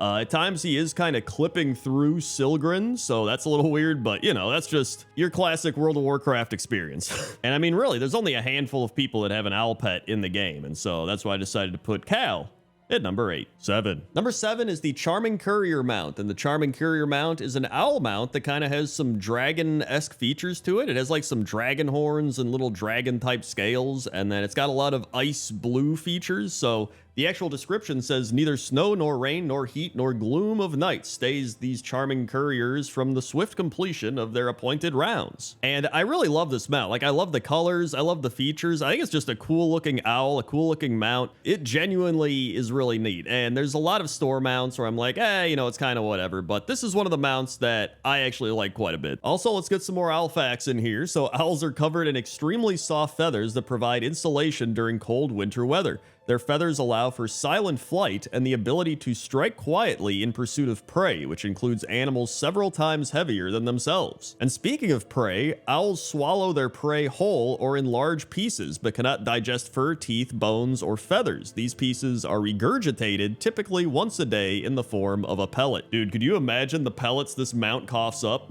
Like, it could eat some big animals and it would probably cough up some massive pellets. Either way, that's why the Charming Courier is number 7. 6. Number 6 are the Stewards, and the Stewards are owl-like beings native to Bastion in the Shadowlands. And even though there were so many things that were terrible in Shadowlands, I think Stewards were one of the good things to come out of Shadowlands. Like, who doesn't love these buff owl creatures? In fact, they're supposed to be the servants to all the, what do you call them? Kyrians or whatever, but like, I think I'd rather hang out with the owls. Like, the owls are just cool, they're goofy, they're getting stuff done. Like, look at this, all these owls are just stacked on top of each other trying to help the one at the top water the plants. Like, they're working together, and then all the other Kyrian dudes are just like sitting around like, whatever. Like, they suck. In fact, I think it'd be pretty cool if one of the new allied races at some point ended up being Stewards. And sure, it probably makes no sense lore-wise, but neither did the rest of Shadowlands, so who cares? In fact, that makes me think I should do a pointless top 10 races that should be allied races. That would actually be a good video. And then if you're watching this down the line, that might be a thing already, and you could just look it up on YouTube. Wow. Either way, that's why the Stewards are number 6. 5. Number 5 is Kwanzu, or Kanzu? I think it's Kwanzu, but they are a Somnow Loa located in the Whirlwing Basin in the Emerald Dream. And there's actually a large variety of Somnows all over the Emerald Dream, and they are notable for their ears, brows of varying shapes, tails of varying lengths, and 2 shapes of antlers. But I decided to go with Kwanzu to represent all the Somnows because she is the Somnow Loa, and she just looks pretty cool. She's got kind of like this bluish purple glow to her. I don't think she's actually glowing, but it feels like she is. And then she's got this crazy wooden crown, or I guess it's a tiara, and then a really cool wooden necklace. I don't know if it's roots or whatever. And it's got like a bunch of little gems and crystals and flowers all over it. Like, She's just styling it up over here. And the way you end up finding her here, Cenarius is like, go seek out the wild gods and allies within the Emerald Dream. And so Kwanzu is one of these, and you have to answer 100 questions from all these owlkin all over, and you answer like 4 of them, and then she shows up and she's like, dude, all right, like, you weren't gonna actually answer all those questions. Like, are you serious? I just assumed that would make you go away. Next time, I'll raise it to 1,000 questions. And so, yeah, I like Kwanzu. I think she's great, and that's why she's number 5. 4. Number 4 is Dorathur, and Dorathur is a large snowy spirit owl that is the companion of Tyrande Whisperwind. And it was actually kind of hard to find Dorathur in the game because I think a lot of Dorathur's appearances are hidden behind either various quests or cutscenes or a bunch of random other stuff, but I was able to find them in Borealis holding this little scroll. And it says here that in most of Dorathur's in-game appearances, she uses a spirit beast owl model, whereas in the Terror of the Darkshore cinematic, she appears as a white horned owl. And they actually added Dorathur back in Cataclysm to help aid Tyrande if the Horde were to raid and attack Darnassus. And so if you go back on Wowhead and even look up some of these old Dorathur comments, people will be like, I'm so glad she finally has someone to make up for the lack of royal guards. Or I guess for just, you know, making up for the fact that Malfurion just stands there being like, I don't know what's going on. It also seems to be a reference from the Warcraft 3 ability for Tyrande where she could summon an owl, and so I guess they just added her an owl back in Cataclysm. Either way, that's why Dorathur is number 4. 3. Number 3 is Hellhoot, and Hellhoot is an owl located in northern Winterspring. And Hellhoot is part of a quest given by Jeb Guthrie, who says, local legend tells of a mighty owl that circles the mountaintops like death on wings. They named her Deathwing. Soon afterwards, they were told that name was already taken, so they settled on a moniker that evoked a similar sense of horror and dread. Hellhoot. Hellhoot can be found atop the mountain to the southwest of our smoking pit. Silence the internal nocturnal, so we can eat her. So I do think that's pretty funny. I actually think the name Hellhoot is pretty cool. However, according to our owl facts, not all owls hoot. In fact, if you just go and look up some owl sounds, they make some insane noises. Like there's one owl that's like, rah, like screaming. It's insane. So go check that out when you're not watching Pointless Top 10. I also like that Hellhoot, who is supposed to be like, you know, fire and brimstone and all this stuff, is just in Winterspring. I thought that's a fun little contrasty thing. But either way, that's why Hellhoot is number 3. 2. Number 2 is Alistros the Verdant Keeper, and Alistros is an immense sky talon who is in charge of the Emerald Dragon Shrine's aerial defenses. And Alistros looks awesome. Like, it is this massive jade owl that's just looking over everything, and apparently a sky talon is a type of owl-like emerald bird associated with the Green Dragonflight and the Emerald Dream. When Ysera was asked by Neshera the Garden Keeper to aid in the fight against the Scourge and Dragonblight, she misunderstood, instead telling the defenders of the Emerald Dragon Shrine, including the Sky Talons, to treat those not of the Green Dragonflight as enemies. Which, I don't know how she misunderstood. Were they just like, we need you to fight the Scourge? And she's like, okay, so fight everybody, got it. And they're like, no, wait, like what happened? It also appears that Sky Talons are reborn shortly after being killed. And it is said that the wind created by their wings can soothe a troubled mind, which, dude, I could use some of those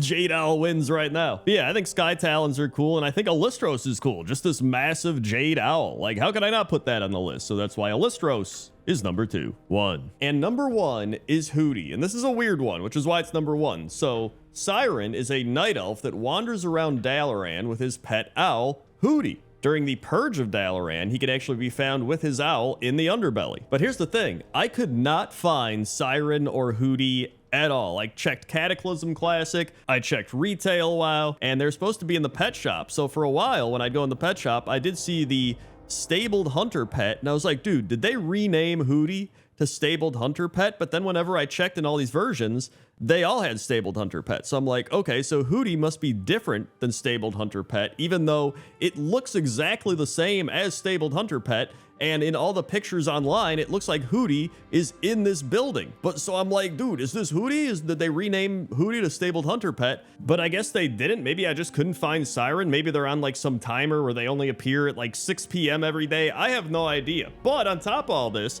Siren is actually a reference to a video and song that was made back in like 2008 by a woman and her husband in honor of his pet owl. However, the owl belonged to the husband's character Flick and not to Siren. So hopefully now you can see why I'm confused. But I was like, you know what? This is perfect for Pointless Top 10, and that's why I put it at number 1.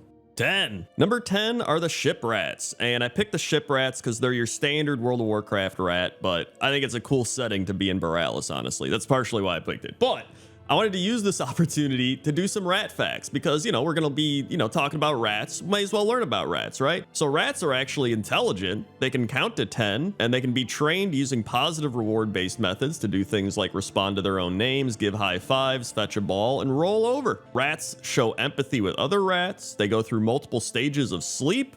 They laugh when they're tickled, while they more emit a very high-pitched squeak, which is kind of like laughter. And then the big one is rats are very clean animals. Rats often spend hours grooming themselves or each other, and it's now thought that the Great Plague of 1665 was actually spread by human lice and fleas and not by rats. So really, rats got a bad rap. They're just, they're just going around being rats, and everybody blamed them for this big plague, and really, it's the humans' fault. Classic humans, dude. But besides the rat facts, I think rats are cool. Like, look at them. They're just running around. They're having a good time. They're actually going really fast. Which I guess rats do go pretty fast, but that's why ship rats are number 10. 9. Number 9 are the temple rats of Zul'Gurub, and you might be like, Crendor, these look like ship rats. There's nothing really special about them, but that's where you're wrong. Temple rats are rats that are located in the Temple of Bethik in Zul'Gurub, and they can be collected and given to prides of Bethik, so they go into a rage earlier as intended as part of Here Kitty Kitty, which is an achievement for defeating High Priestess Kilnara after having fed temple rats to 4 of Bethik's pride. But the best part about this isn't even doing the achievement, it's just the fact that you can pick up the rats. Like, look at that, you could have your own rat pet, you sit around, although the rat's kind of freaking out. You're just like sitting being like, I have a rat pet. And the rat's just like, I gotta get out of here. I gotta go now. I gotta go fast. But really, he just keeps going, man. Like, look at that rat go. But I mean, as far as picking up rats is concerned, I feel like this is one of the only places in the game where you actually get to pick up a rat. So for that reason alone, it had to be on the list. But, it's got some little achievement lore behind it as well. And it's not like they were just sitting in a room and they were like, what if in Zul'Gurub you could just pick up rats? They're like, yeah, let's do that. Right? There's usually a reason behind it. But yeah, that's why temple rats are number 9. 8. Number 8 is the blue wax rat catcher, and the blue wax rat catchers are blue wax kobolds that are wandering around inside Candle Rock in High Mountain accompanied by rat pets. And like the rest of the blue wax, they are normally hostile but turn friendly when a player is wearing the Skull of Bossing Around, and neutral while they have the Friends for Life buff. Their pet rats have any of the following names, which are Blue, Chewy, Nar, Violet, Penny, and Ollie. And according to Wowpedia, when spoken to, they will say things like, rats make good friend, unless rat bites, then rat makes good meal. Rat's not afraid of darkness. Rat's tastier than rabbit and easier to catch. Chewy bites me sometimes. And if the player enters Candle Rock without wearing the Skull of Bossing Around and kills a rat catcher's pet, they will yell one of the following, which is, I'll catch another rat after I kill you. No, Violet. And you'll pay for hurting Penny. And there's a couple other ones based on which rat you've killed, but you get the picture. So overall, this is just a weird kobold cave where instead of caring about candles a lot, they care more about rats, which I think is fantastic. Also, that cave entrance just looks like a weird Geodude to me. I don't know if you guys can see it as well. You can see like the face in it and stuff. Maybe I'm just seeing things, but I do want to do a pointless top 10 faces in random objects. I think that would be a fun one. So this guy might make that list, but either way,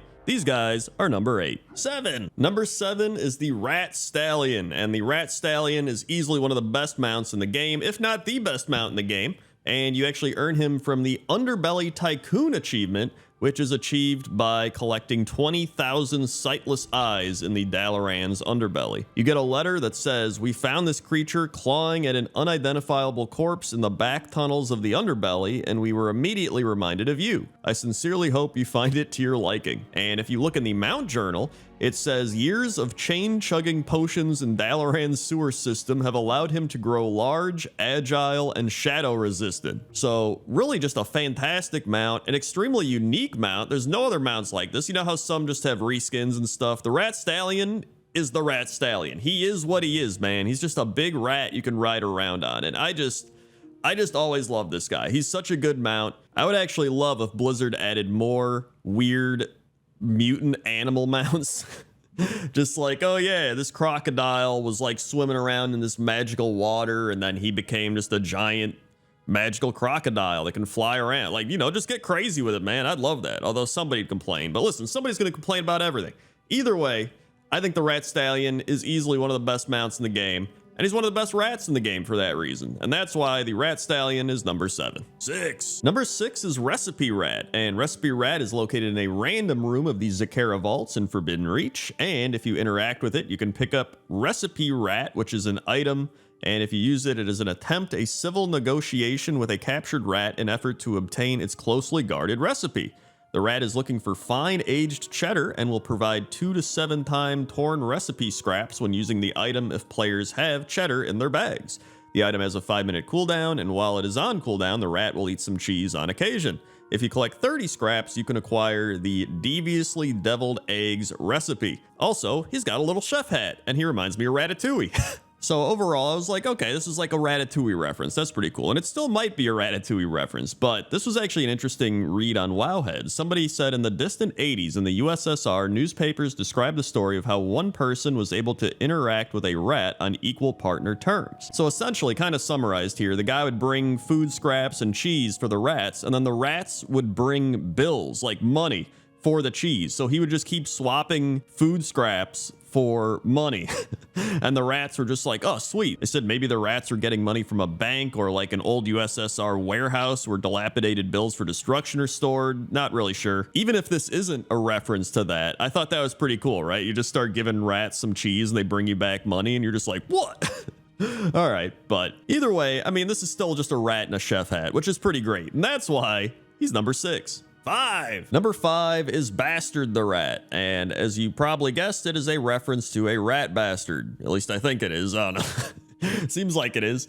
And Bastard is a rat located at the Circle of Wills in Dalaran, and he's just sleeping next to his owner, Underbelly Bonnie. That's her name, Underbelly Bonnie, and I guess she's like the rat woman, because there's like rats running around in the background. You know, she's sleeping with this big rat. I think she really is just the rat woman, and I think that's pretty sick. I like to think that growing up, Underbelly Bonnie was around a bunch of like crazy cat women, right? They're like, oh, there's the crazy cat lady, there's the crazy cat woman, right? And she was like, you know what? I'm the crazy rat lady, right? Maybe she liked rats more than cats, and so she just became the crazy rat lady and then lives in the sewers. I think that'd be a pretty cool backstory. We don't actually know her backstory, but you know what? That's her backstory to me. And that's really all that matters. And so that's why Bastard the Rat is number 5. 4. Number 4 is the Dalaran sewer rat that is around 4 turtles, and clearly this is a reference to the Ninja Turtles, with Splinter being the rat, so I'm just going to call him Splinter the Rat. I also like that they put a bunch of beakers of chemicals and stuff around, kind of to reference like the Teenage Mutant Ninja Turtles, you know, they're like morphing from the chemicals and stuff. I always liked this reference. I wanted to put it in a Pointless Top 10 at some point, I just never knew when. I was going to put it in Pointless Top 10 Turtles, which I'll put up in the notes up top there if you want to check it out, but I was like, I don't know, maybe rats would be better, because it's like Master Splinter's teaching the turtles as the rat. And here we are. So that's why the Dalaran sewer rat / Splinter is number 4. 3. Number 3 is Sea Rat, and Sea Rat is a rat in a bubble that walks around underwater, specifically around Koloa, who is a Tortolan that is the master tailkeep of Whale's Belly. And Whale's Belly is a club located in the skeletal remains of a large aquatic creature, likely a Threshodon, in the middle of Tiragard Sound. But that's besides the point. The main point here is there's a rat in a bubble walking around.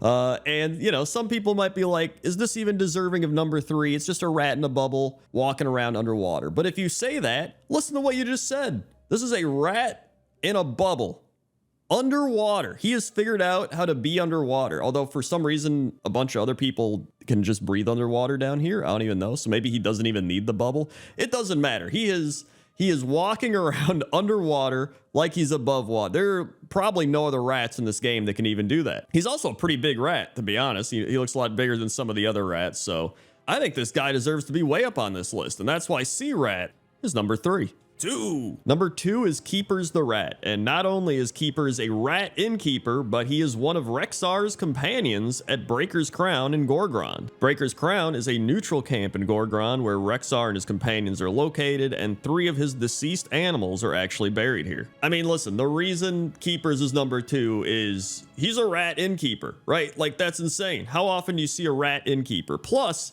I just love the thought process of all this, right? Like Rexar had to be like, listen, I need like an innkeeper at my camp. Who's it gonna be? And he's like, it's gotta be my rat, right?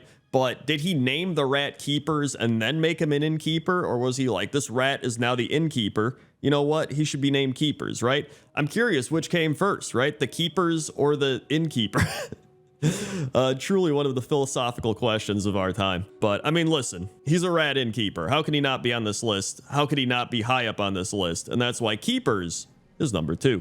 And number 1 is pretty much this entire deep run rat roundup quest line. I know that's not, some people say that's not a rat. Okay, calm down.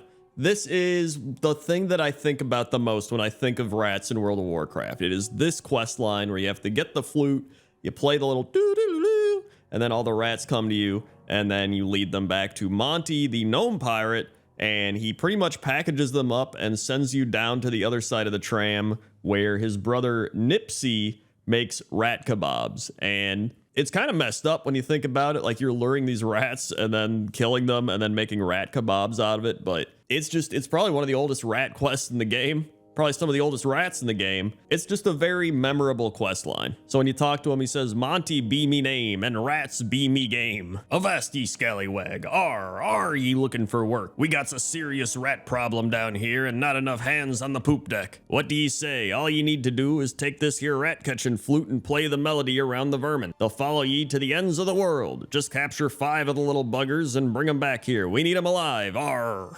And then he says, these'll work nicely, matey. Me brother needs them still tickling and kicking, else they go sour, and ye don't want to taste no sour rat kebab. And that's pretty much it. However, this is the deep run tram, right? There is a never-ending supply of rats. They just constantly live here. It's kind of like the New York subway, right? Like, there's never not gonna be a rat in that subway. And so, just the fact that this is a very kind of nostalgic, historic quest line, and it does involve a lot of rats. There's a whole bunch of rats in the area. Everybody's been here, and that's why it's number 1. 10. Number 10 are the Wilderland stags found in the wild plains in Valley of the Four Winds. And I picked the Wilderland stags because I love the markings that they have. They got these cool looking like Hearthstone kind of demon hunter markings on them. Like these stags might just be demon hunters in disguise and we don't even know. I mean, look at this one. He's just, I don't know what he's doing. Maybe he's trying to be suspicious so that we don't suspect that he's a demon hunter. Or he's just a stag, which is what he'd want us to think. But really though, I like these stags a lot. I think they're cool looking. They have cool antlers. Even their antlers have the markings on it, which is pretty cool. There's just a bunch of them running around over here. And one cool thing I learned about stags is that they are known for their impressive antlers, which are shed and regrown every year, which it's actually pretty insane. I looked it up and it looks straight out of a horror movie. I would not look it up if you're like squeamish or anything. But anyway, that's why the Wilderland stags are number 10. 9. Number 9 are the Snowfall Elks and the Blighted Elks of Dragonblight. And the Blighted Elks are really just the Snowfall Elks, but they've been diseased by the Scourge. However, I feel like normally when something becomes kind of diseased and blighted, it just becomes like, bleh, and it's like falling apart and like deteriorating, but these just kind of look cool. They kind of just look like they're demon possessed or something. I also want to take this opportunity to talk about how caribou, moose, elk, reindeer, and stags are all similar yet different. Apparently, reindeer and caribou are actually the same animal. However, elk versus caribou, elk are actually taller with sharper antlers and typically live in mountainous forests in North America and East Asia, but caribou are found in North America, Europe, Asia, and Greenland. But this also says that reindeer and caribou are the same, but reindeer have sharp pointy antlers, but caribou have tall curved antlers, and reindeer mainly live in the Arctic. But then a stag is a male deer, typically of the red deer species, found in various habitats through Europe, Asia, and North America. So in conclusion, I have absolutely no idea, but this list is kind of pointless anyway, so I mean, they're all kind of the same, right? And that's why the Snowfall Elk and the Blighted Elk are number 9. 8. Number 8 is Red Hoof the Ancient, and Red Hoof is a stag that's located in Suramar. And Red Hoof is a part of a quest where you talk to Mayruna Moonwing, and she says there's a secluded glade along the river's bend to the northeast. There you may find our new ally, an elderly stag named Red Hoof. So you then talk to Mythandros Irongrove, and she's like, plant some grass seeds and we'll magically grow them. And you do that, And Red Hoof goes over and he digs, and then some flowers start to grow where he was digging, and apparently the flowers that grow are very rare flowers, so Red Hoof has blessed us. So not only is this stag some sort of magical, powerful stag, but he's got a big deer family around him as well. As you can see, they're all running around or standing near him or whatever, having a great time. And I just genuinely thought he was a pretty cool stag, so that's why Red Hoof the Ancient is number 8. 7. Number 7 are the Elder Shadowhorn Stags, which are located in Ashenvale. And I actually thought this was kind of funny because these are really cool, like Shadowhorn Stags, but they pretty much look similar to the Blighted Stags, but one of those is diseased and like dying, and the other one is like, yo, pretty cool Shadowhorn Stag. I have cool moves like Curse of the Shadowhorn and Shadowhorn Charge. While the Blighted Stags probably have like spread disease.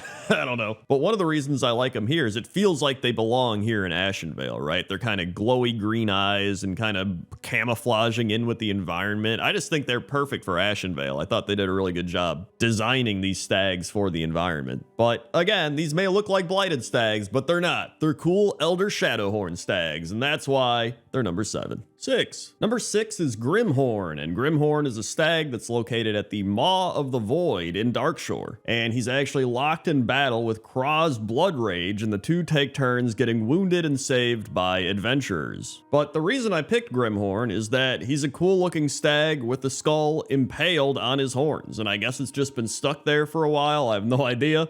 But I kind of love the fact that he's just kind of chilling here, like, yeah, I killed somebody, and then the orc dude's just like, oh, I'm gonna take you down.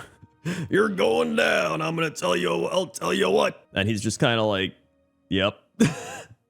Like, he just looks completely unfazed by this Kraw's Blood Rage guy who's just losing his mind, like, whoa, in a, I guess you could say, blood rage, right? But aside from that, there's nothing really crazy about him, but I think he's pretty cool, so that's why Grimhorn is number 6. 5. Number 5 are the Great Reindeer, and according to the WoW Wiki, the Great Reindeer are stag found in Ironforge and Orgrimmar. Led by the red-nosed reindeer, they pull Great Father Winter's sleigh around the city. All the reindeers, as well as the sleigh, can be ridden. And it is actually pretty cool to see this go around the city or to actually ride it. It's a fun little thing that they added back in Battle for Azeroth. However, as we learned a bit earlier in the video, reindeer and stag are both types of deer, but they have differences. You have reindeer, which are a species of deer found in the Arctic and subarctic regions of the world, also caribou. And stags are male deer of any species, but commonly the red deer. So really, Blizzard has a stag named the red-nosed reindeer, which is just an oxymoron. And I'm pretty sure I'm using the term oxymoron correctly, but if I'm not, someone will yell at me anyway to tell you if I am or not. So, the moral of the story here is that Blizzard needs to hire a deer specialist to fact-check their deer. And that's why the Great Reindeer, I almost forgot what we were talking about, is number 5. 4. Number 4 are the Plains Stags, and not plain stags, but the Plains Stags, like the open plains. And they are located in the Dark Maw Plains in Exile's Reach. They can also be found spotted walking with a plains doe and numerous other deer. That's when I decided to look up, is a doe a deer? Well, I know a doe is a deer, a female deer, because that song. However, a male red deer is a stag, but a female red deer is actually called a hind. But I don't know if a hind is also considered a doe.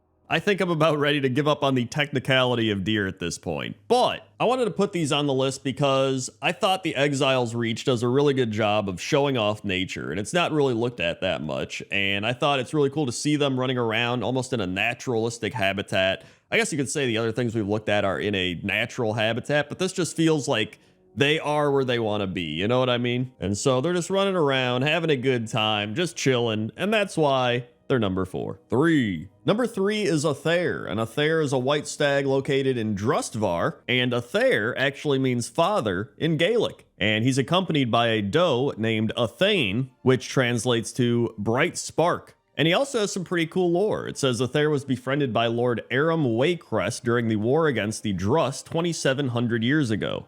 Aram treated Thair after the aftermath of a Drust attack, and later Thair would save Aram. After the battle, Athair told Aram that he was repaying the kindness showed to him, and that as long as he exists, he shall protect the people of Drustvar should they come to him. Ever since then, the valiant and true have found shelter with the white stag of the forest. And on top of that, if you're a druid, he will actually serve as an innkeeper. So there's a lot of speculation about him as well, saying that he's a type of wild god, and Athane might also be a wild god, but she has the moon above her head while he's got more like sparkles or stars. I don't know, but either way, they're pretty cool, and that's why they're number 3. 2. Number 2 is Gorehorn, and Gorehorn is a stag located at the Glenbrook Hunting Grounds in Drustvar, and I don't know what is on his horns. It looks like things he's killed or meat, or I don't know what it is, but he's cursed and he's got some crazy blue energy flowing through him. And a bunch of doe around him also have that blue energy flowing through them. So there must be some weird curse that they have, because he has a move called Cursed Hoof. So clearly something's going on here, but I'm not gonna lie, I put him on the list because I think he looks awesome. In fact, you can even see the birds above. They're also cursed with the blue energy flowing through them as well. And they're eating people. There's just dead people that they're eating on the ground. So that is also a thing occurring. In fact, looking into it a bit more, it appears he is part of a cursed game hunter achievement where you have to kill a bunch of cursed animals in Drustvar. So I guess he is cursed, which would make sense, but I just think he looks cool, which I think is what I say about everything. But this guy legit looks really cool, so that's why he's number 2. 1. And number 1 is Metzen the reindeer. And Metzen the reindeer is clearly named after Chris Metzen, and he has been captured by the abominable Grinch outside of the Growlus Cave in Hillsbred. And back in the day, he was kidnapped during the Feast of Wintervale by both the Dark Irons of Searing Gorge and the South Sea Freebooters of Tanaris, and he could be freed using a pouch of reindeer dust. But after the Cataclysm, that is when the Grinch and the Alterac Mountains started capturing him instead. Which, when you think about it, it's crazy how every year the Grinch just keeps capturing him. He just goes out, finds Metzen the reindeer, captures him, and then you have to go save him again every year. You would think they'd get a little better at hiding Metzen, or Metzen get better at escaping, or they'd put him in different places, but I'm not in charge of Metzen the reindeer security. I'm just out here offering my backseat advice, so maybe they do know more than me. Maybe the Grinch is actually really good at finding him no matter where they put him. I don't know. But what I do know is that Metzen the reindeer is one of the most famous reindeers in all of World of Warcraft, if not the most famous reindeer, and that's why he's number 1. 10. Number 10 are the Void-Touched Bloodseekers located in Krakenbane Cove in Tiergard Sound, and it's pretty much what it sounds like. They are shadow sharks. If somebody was already afraid of normal sharks, I don't know how they're gonna feel about shadow sharks. But I actually think these sharks are really cool. They've got the void tendrils coming out of them, they're swimming around, and they got that purple, bluish kind of glow coming off of them. There's this one that's spinning around. I don't know what he's doing. And really, they're just normal sharks that have been corrupted. It's not like they went through some big quest line to be like, we want to kill the humans, give us shadow powers, and then they start swimming around trying to take over the human cities. They didn't do any of that. They just got corrupted. In fact, the world quest that they're a part of is called Corruption in the Bay. And that's really it. There's not that much more to it. They're literally just corrupted sharks. But you know what? They look pretty cool. And that's why they're number 10. 9. Number 9 is the Hammer, and the Hammer is a hammerhead shark found in the waters of the Lost Isles. And the Hammer is part of the quest A Goblin in Shark's Clothing, where you combine the remains of a mecha chicken with shark parts and assemble the Mecha Shark X Steam to defeat the Hammer. Which, this has to be one of the most goblin quests of all time, where you are creating a robot shark to defeat a normal shark. But the main reason I picked the Hammer is I just think hammerhead sharks are cool, and he's got one of the coolest hammerhead models in the game. And so looking into it, it appears that the hammerhead part of the shark is called a cephalofoil, and it is responsible for the distinctive shape of the hammerhead group and serves many purposes, including giving them superior depth perception and binocular vision, aiding them in navigation and finding food. And hammerheads will actually use their head to ram and pin down prey, which is pretty crazy. So that's why the Hammer is number 9. 8. Number 8 are the coral sharks, and coral sharks are elite sharks found swimming in the Wild Shore, the Crystal Shore, and the Southern Savage Coast in the Cape of Stranglethorn. And these are actually the sharks that you find patrolling the edge of the underwater cliffs, where if you try to swim out there, you start getting fatigued. And prior to the Cataclysm, these were also found off the coasts of Dustwallow Marsh and Swamp of Sorrows. In fact, you can go find some classic hardcore WoW people that died to these sharks. These also look like the most standard sharks of all the sharks, right? right? Like, they are the most generic looking sharks, but that doesn't mean they're bad. It just means, like, when I see this shark, I'm like, oh yeah, that's what I think a shark looks like, right? But I always enjoyed how these sharks were kind of just the guardians of the edge of the map. You know what I mean? Like, if you wanted to go swim out and explore the great unknown sea, you'd have to get past these sharks, and they were definitely not afraid to attack and kill you. In fact, there were some Wowhead stories of these sharks actually going onto land and following people on land and killing them, which is pretty insane. So that's why the coral sharks are number 8. 7. Number 7 is Segaseti, and Segaseti is a sewer shark that can be found in the black market in the underbelly of Dalaran. And it appears that Segaseti is actually a reference to the Sega CD, which I did not even put together until now, and I've seen this shark numerous times over the years. He also doesn't move very fluidly. He kind of chops around sometimes. He'll just be like, like that's the sounds he would make if his movement was creating sound. And during the Purge of Dalaran, Soren Magehand, who's a high elf mage, is levitating a Sunreaver citizen over Segaseti, and when you engage him, he drops him onto the shark to be devoured. However, I've always heard that sharks don't actually eat people, and when I looked it up, it said attacks are extremely rare and people are rarely consumed by sharks. But a starving shark will eat anything, so maybe Segaseti was really hungry, or maybe he just likes the taste of elves. Who knows? But this is also a really small random location for a shark to be. I don't know how they got the shark in here, who put him here. Maybe it's magic, I have no idea, but that's why Segaseti is number 7. 6. Number 6 are the shrouded Carcharodons and the shrouded cetaceans, which are found swimming south of the Big Islands in the Krasarong Wilds. And you do not want to know how many times I just tried to say Carcharodon before I got it right, and I'm still probably not saying it correctly. And I actually saw this comment on Wowhead, which is actually educational, didn't expect that on Wowhead. Carcharodon is a genus containing 2 of the most well-known sharks, the extant great white shark and the extinct Megalodon. And Carcharodon comes from the Greek word karkaros, which means sharp or jagged, and otis, which means tooth. Meanwhile, a cetacean is actually a sea mammal like a whale or a dolphin, so it's not actually a shark, but I included it here because it is swimming with the sharks. But the main reason I put them on the list is I just think it's cool that they're kind of roaming around the Krasarong Wild Islands. Like, you fly around and you look down and you see them kind of just swimming underneath, and it's cool to look down and see them there and be like, damn, dude, I don't want to go in that water. That's scary. So that's why the shrouded Carcharodons and cetaceans are number 6. 5. Number 5 is Ol Gummers, and Ol Gummers is a great white shark found in Lake Everstill of the Red Ridge Mountains. And I kind of feel bad for him because he's missing a bunch of his teeth, hence why his name is Ol Gummers. And on top of that, he's got some arrows and spears stuck in him. Like, dude, it looks like Old Gummers has gone through some shit, you know what I mean? And he apparently replaced the elite Hydra that used to be here before the Cataclysm. And I don't actually know much about Red Ridge as somebody who primarily played Horde or played Dwarves and Gnomes that generally avoided Red Ridge, or at least, I don't know, I avoided Red Ridge. Listen, the mobs were too compact. I didn't really like the questing. I'm not a big Red Ridge person, all right? I know some people are like, I love Red Ridge. I don't like Red Ridge, all right? Sorry, this is supposed to be about Old Gummers. Like I was saying, I feel bad for him. I think he's just a shark trying to live, and the humans are just there shooting him and being annoying. But like, come on, he's swimming around with no teeth, and he's got spears and stuff stuck in him. Like, either put him out of his misery or like help him out. And maybe if you help him out, he won't hurt anybody anymore, and you can live in harmony, right?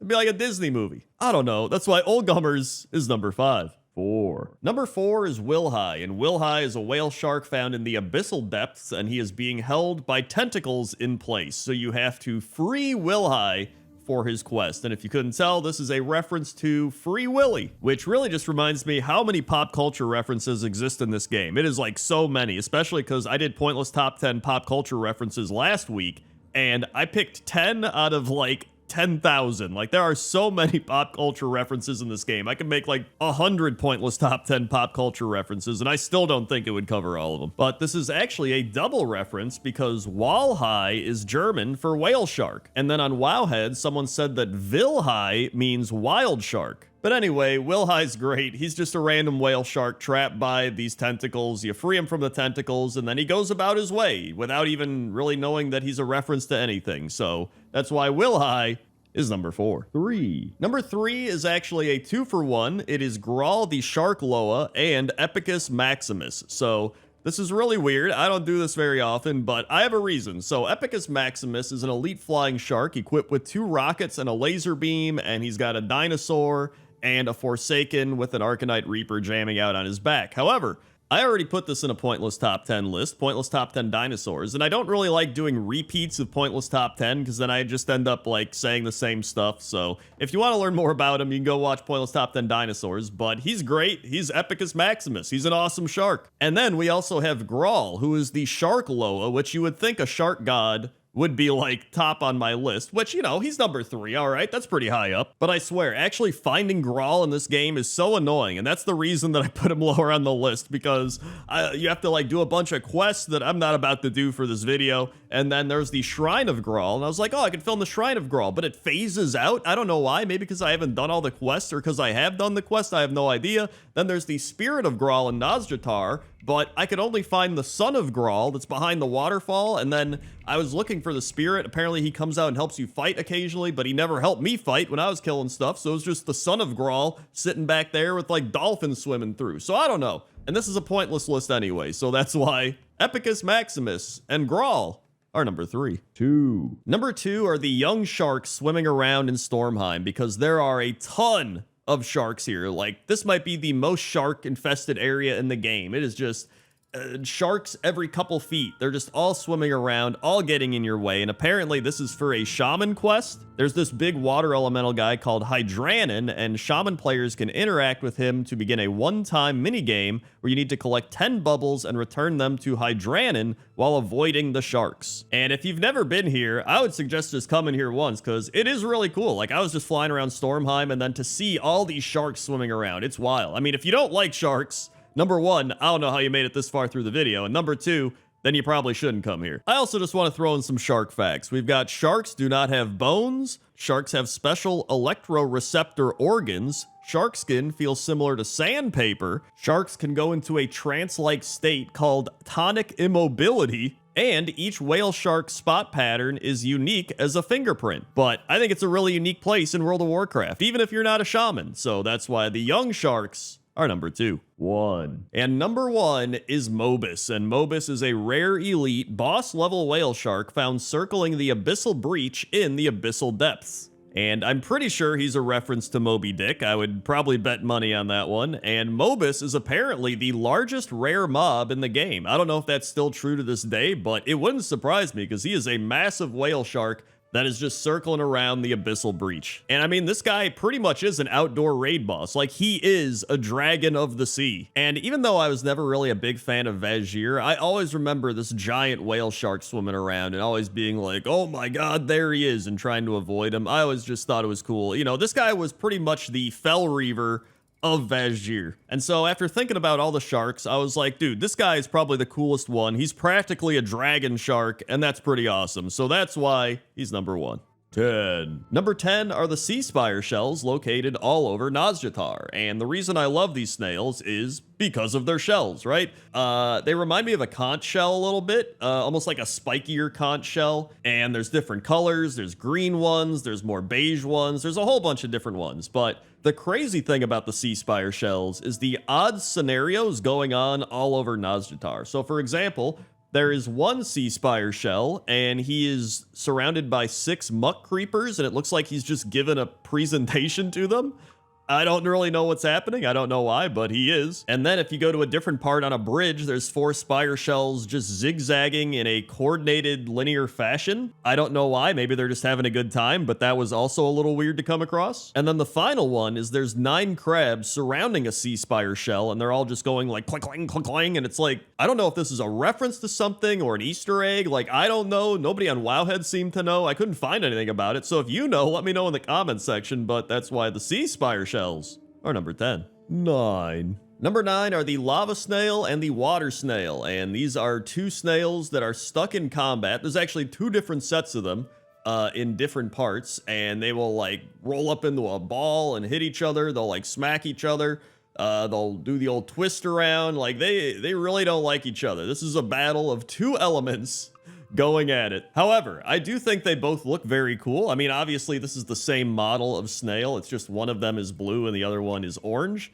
So I've seen a lot of people that are hunters tame both of these, so they have one lava snail and one water snail, which is pretty cool. And I also just like the symbolism of this fight's aesthetic. Like, you have the water snail with the water behind it and the waterfalls, then you have the lava snail and he's facing the volcano with the steam rising up. This is like a duel of fates, you know what I mean? Like, I don't think people are looking into this enough. This is an epic battle that has been overlooked by all the boring, you know, lore and all that stuff. Like, this is the real lore we need. And that's why lava snail and water snail are number 9. Hey. Number 8 are Winkle and Peachy, located at the Seeker's Vista in Stormsong Valley. And I put Winkle and Peachy here, 1, because they have really fun names. Number 2, because these are the snails that inspired Pointless Top 10 Snails, because when I was doing Pointless Top 10 odd things in World of Warcraft, I noticed these snails, and I was like, dude, why haven't I done snails? And so I had to put them on the list for that reason alone, but it looks like they're just having a fun time. It looks like Winkle is the one chasing Peachy around, so I don't know if there's any references to this, but I don't think there is. I think it's just 2 snails with fun names following each other. Maybe they're playing tag or something, in which case Peachy is uncatchable. But I figured this would also be a good point to give some honorable mentions to Lift and Swole. That's right, these 2 snails are named Lift and Swole. And then I also wanted to mention Gary, who I believe is a reference to SpongeBob Gary, but I'm not sure. And there's also this little mouse guy running around. So that's why Winkle and Peachy and everybody else are number 8. 7. Number 7 are the Deep Bed Dawdler snails, and it's a great name, number 1. And number 2, the Deep Bed Dawdlers are rock snails located in the Cascades column in the Zaralek Cavern. And I really love the big rock shells they have, because it's got some moss and grass growing on it. It's got little flowers growing out of it too, so I just think they look really cool. They're very unique snails compared to a lot of the other ones we've seen in the game. But aside from that, there's nothing that special about them, which is why we're going to be doing some snail facts. So snails are nocturnal. They don't like the sunlight, just like World of Warcraft players, which is why you find them more on cloudy days. Snails also can't hear, and to find food, they use chemoreceptors on their tentacles, much like a dog would use their nose, which that sounds insane. Snails leave behind slime as they travel, which protects them as they move. Snails can live for 10 to 15 years in the wild, but up to 25 years in captivity. They can be found everywhere on Earth, even Antarctica, and by most estimates have been around for over 600 million years. So yeah, snails are pretty cool. And that's why the Deep Bed Dawdlers are number 7. 6. Number 6 are Shellmaw and the Grit Slime snails located in the Eye of Ashara. However, I have no footage of Shellmaw because apparently he only spawns when the World Quest Slug It Out is up, and it wasn't up. So he literally looks the same as all these, but he has blue antenna instead of yellow ones, and I think he's bigger, but whatever, you can use your imagination. Which makes me realize that there's probably not many other YouTubers that are like, yeah, I couldn't find any footage of this thing, so just use your imagination, idiot.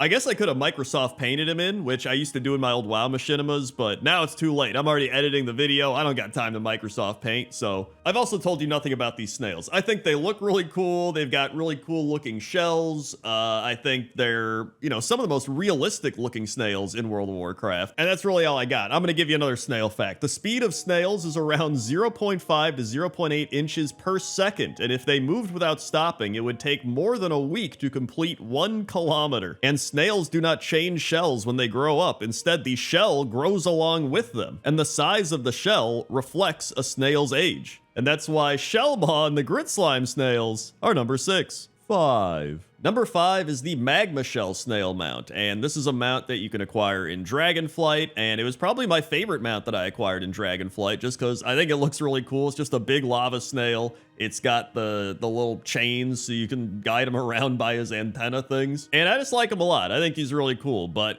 to get the mount, you had to go find these lava snails, and then you had to find an empty magma shell, and you had to go find the empowered snail, which you had to wait for it to spawn, and then like jump into the lava, and you had to make sure you didn't die, because it took like 20 seconds to finish, I don't know, doing whatever you're doing with the lava snail to morph it together, and then you end up getting the mount. I also really like snail mounts, because it's funny to watch this really slow animal go insanely fast. It just feels goofy. And I always think about how hot that seat must get when you're sitting on it, because the magma has to heat up the saddle, right? Like, it's got to start burning you down under after a while. Either way, that's why the Magma Shell mount is number 5. 4. Number 4 are the accelerated helicids, and these are snails located in the southeastern part of Zareth Mortis. And I love these snails because they just remind me of weird alien snails. I don't know. It's a really cool snail to see in World of Warcraft after seeing so many kind of, generic Earth type snails. And then you just see these, which are these crazy brass shelled alien like snails. I don't know how else to describe them. They even have this weird aura radiating above their head. I don't know what that is, but that's pretty cool. I also learned that during the PTR, their name was accelerated gastropods, and then they changed it to helicid. And I was like, well, what's a helicid? And I looked it up. And helicid snails are the Roman snail's nearest relative. Although I don't think these World of Warcraft space snails are related to the Romans in any way, but maybe they are. What do I know? But that's why the accelerated helicids are number 4. 3. Number 3 are the racing snails taking part in the big snail race in the Zaralek Caverns. And there's 4 racing snails. There's Bruli, Tricky, Bashful, and Ragi. And I love that all of them have big crystal shells on their back, each one with varying colors, so that's pretty cool. But I will say, this snail race is one of the most insane snail races I've ever seen. There's like fans running out onto the racing track and fighting them. There's people throwing drugs at them to help speed them up. There's people throwing like piles of acid to slow them down. Like, could you imagine you're just a snail trying to win a race and there's all this shit going on? There's like a whelp burning the track. Like, this is one of the most chaotic things I've seen in World of Warcraft, let alone snail racing. And so, give it up for these snails, man. After going through all this stuff, getting all this stuff thrown at them and beaten up and slowed down and sped up, and having mole people with a Midwestern accent yell at you, they just keep going, right? They are true competitors, and that's why all 4 of these snails are number 3. 2. Number 2 are the gastropods, which are snails located in the Roost of Jikun in the Throne of Thunder. And this is probably going to give some people PTSD because these trash mobs are pretty insane. These are snails that will just one-shot you. They've been called LFR destroyers. I mean, these gastropods have probably killed more people than some boss fights in World of Warcraft. Like, these are essentially a mini-boss in the raid. So what makes them so confusing is they cannot be tanked and will instead fixate on a random player, and any players caught in front of a moving gastropod in melee range will be instantly killed. One fun thing about these snails is that they drop a toy called the gastropod shell, which allows you to summon and control Jerry the Snail, which some people do think is a reference to Gary, partially because there is an episode where SpongeBob gets a new pet named Jerry the Snail, so it could be a reference. Or they could have just decided to randomly name him Jerry. I don't know, but either way, that's why the gastropods in the Throne of Thunder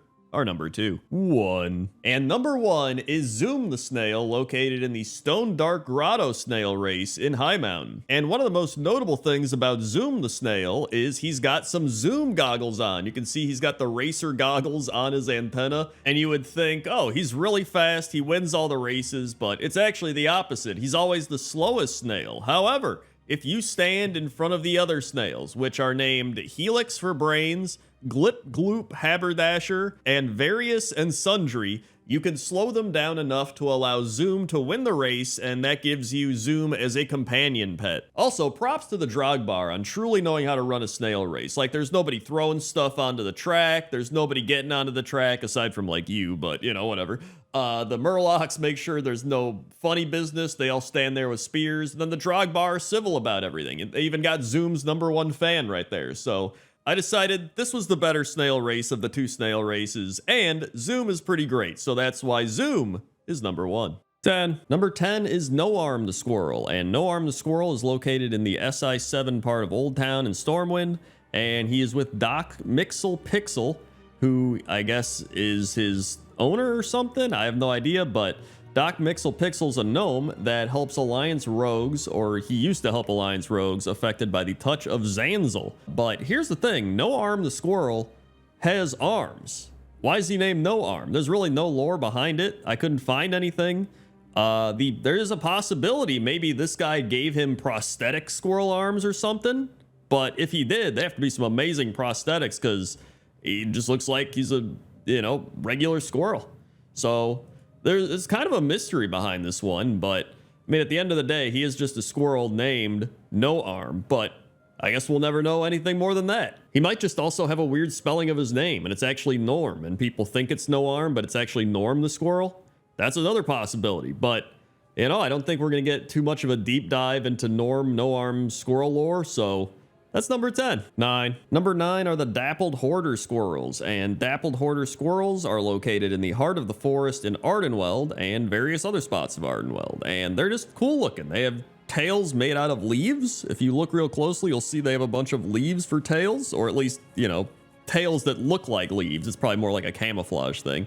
They got these crazy, they're almost like fox Volparen types of ears, and then they have these big glowy yellow eyes. So they're just really cool looking squirrels. And, you know, they're not, you know, they don't have any named character squirrels. They don't have any crazy stuff, but, you know, this is what this series is all about. It's about finding the little things and giving them some love. And that's why the Dappled Hoarders are number 9. 8. Number 8 is Kebab Nibbles, and Kebab Nibbles is a squirrel that sits on top of Conan the Dogbarian's head in the Nayeli Lagoon in Krasarong Wilds. And this is just a weird one, because there's no comments about Conan the Dogbarian or Kebab Nibbles. I figured somebody would comment on Conan the Dogbarian, but there's nothing on Wowhead. There's really nothing on Wowpedia outside of what I just told you, and it's, like, I don't know. I mean, Conan the Dogbarian is clearly a reference to Conan the Barbarian, and maybe Kebab Nibbles is a reference to, like, the person who thought up Conan the Dogbarian and put him in the game. And they're like, I'm going to be on his head as a squirrel, or, like, you know what I mean? Like, something like that. But outside of that, I got nothing, man. There's just some Pandaren sitting around fishing, which is great. And, I don't know. I like to think that maybe they were both out in the wild and they just stumbled across each other and became animal friends. You know how, like, in cartoons and stuff that happens. So maybe that's what happened here, you know? The adventures of Kebab and Conan. The Adventures of Kebab and Conan will be right back after you hit the like button and subscribe. Sorry, that was terrible. We gotta move on. That was number 8. 7. Speaking of squirrels that are standing on top of other animals, we've got Junkie Mo at number 7. And Junkie Mo is a squirrel in the Eye of Azshara that is initially captured by the Violet Sail pirates and held in a pet cage. And you rescue it, and after you rescue Junkie Mo, he's seen standing on top of Speedy 4, which is the turtle's name. These are just phenomenal names. Also, I think Junkie Mo is just either really dirty or he's, like, on fire because he's just got steam coming from him.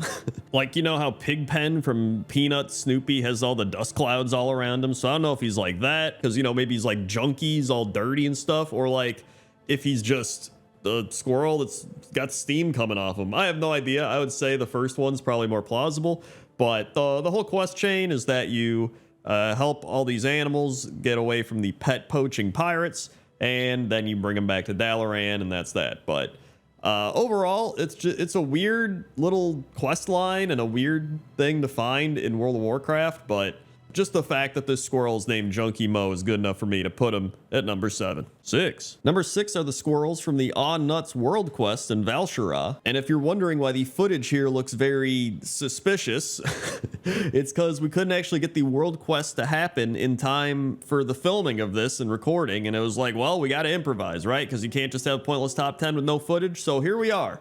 If you've been on this channel long enough, you're used to this type of thing. So Celestine of the Harvest says, what jokester spreads so many acorns around Lorlathil? I realize this task is of the humble variety, but could you relocate some of those squirrels and crack a few nuts while you're at it? And as you can see, here's some screenshots from Wowhead of the squirrels taking over the house and the inn or whatever it is, and then some squirrels on the lamppost. There's one of the acorn nuts that you have to crack.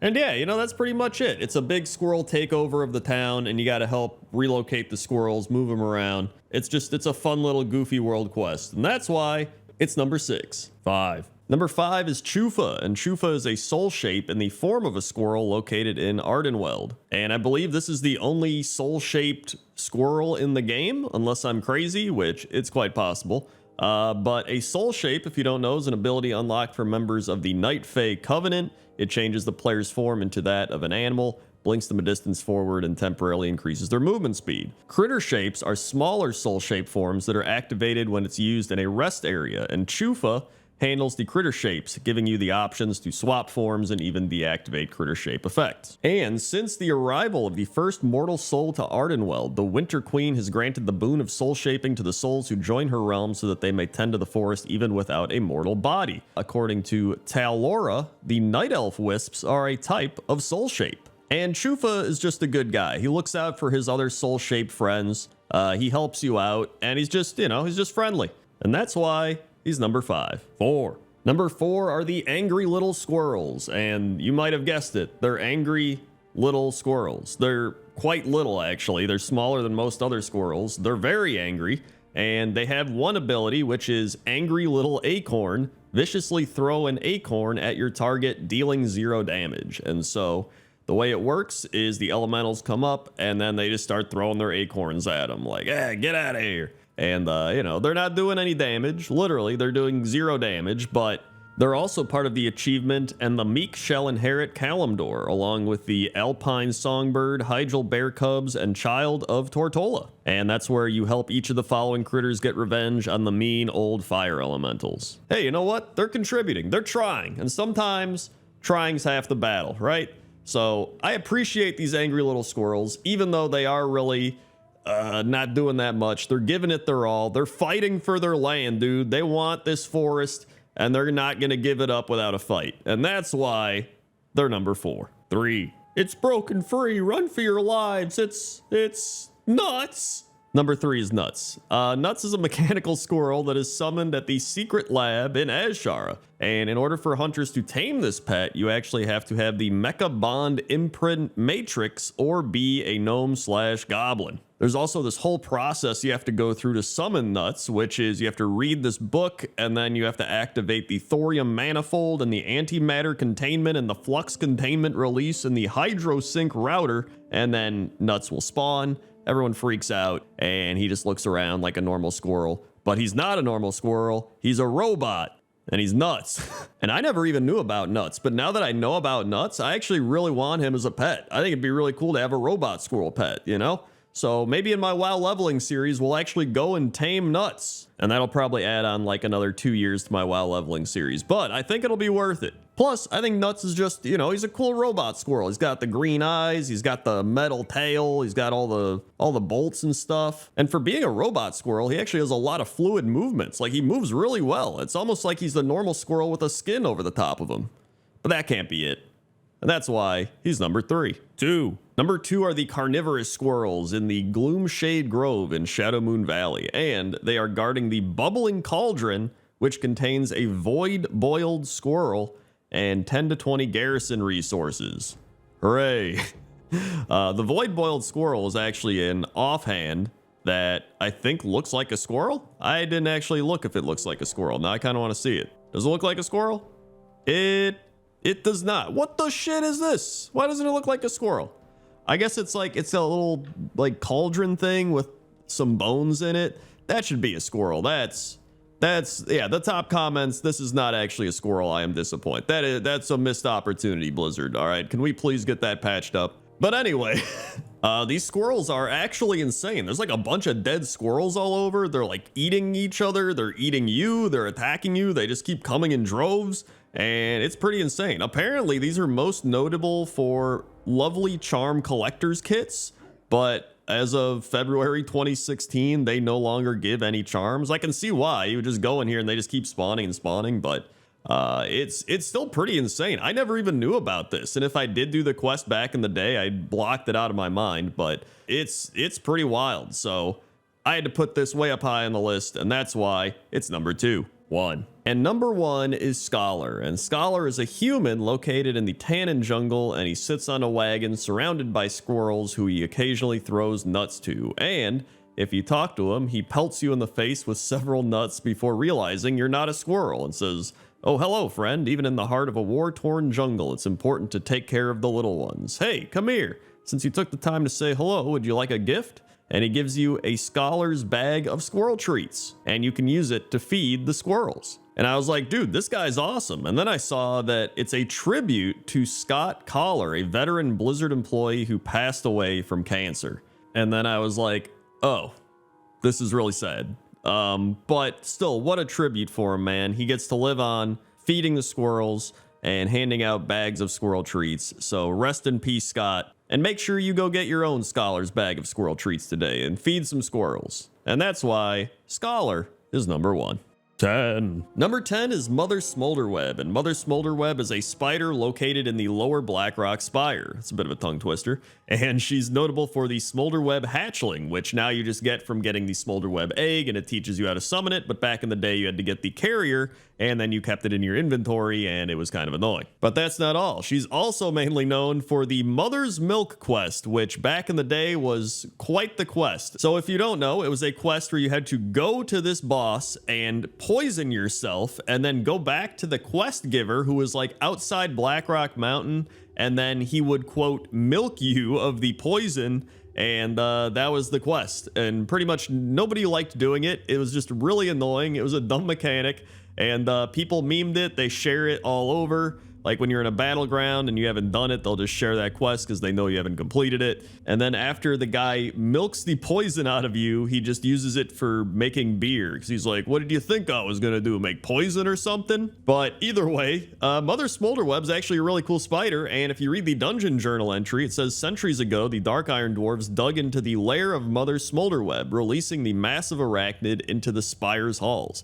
Her brood has continued to swell in number since that time, so much so that even Blackhand's forces fear traveling through Smolderweb's domain. So pretty much the dwarves were digging, and then they're like, oh shit, we went too far, and then she's just there now. But overall, a pretty cool spider, and I think a pretty well-known spider, and that's why Mother Smolderweb is number 10. 9. Number 9 is Bezaleth, and Bezaleth is an orange-brown tarantula found in the Stone Talon Mountains. And if you've played Classic WoW at all, you've probably come across Bezaleth once or twice, because I've seen quite a few people die to Bezaleth in the deathlog. But if you're walking down the Stone Talon path, you'll see a sign that says like wanted or danger, there's a spider here, and you click it, and then there's an elite spider up in this spider area with all the spider webs and everything all over, and it's Bezaleth. And the reason for that sign is Magrin Earthbinder was once attacked by Bezaleth, but he escaped and placed a bounty on the spider. Outside of that, there's really no other lore. I mean, it's just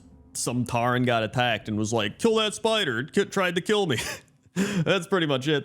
But I think Bezaleth is cool. I love the area that Bezaleth's actually in with all the down trees and the spider webs all over and covering everything. I think it's pretty neat. And so that's why Bezaleth is number 9. 8. Number 8 are the green tarantula spiders, and these are the spiders that you see all over the place in the lower levels, and I think because of that, they're one of the most well-known spiders in World of Warcraft. I mean, in Hillsbrid, you see them where you have to do the Spider Ichor quest, which I've done quite a bit playing classic hardcore WoW at this point.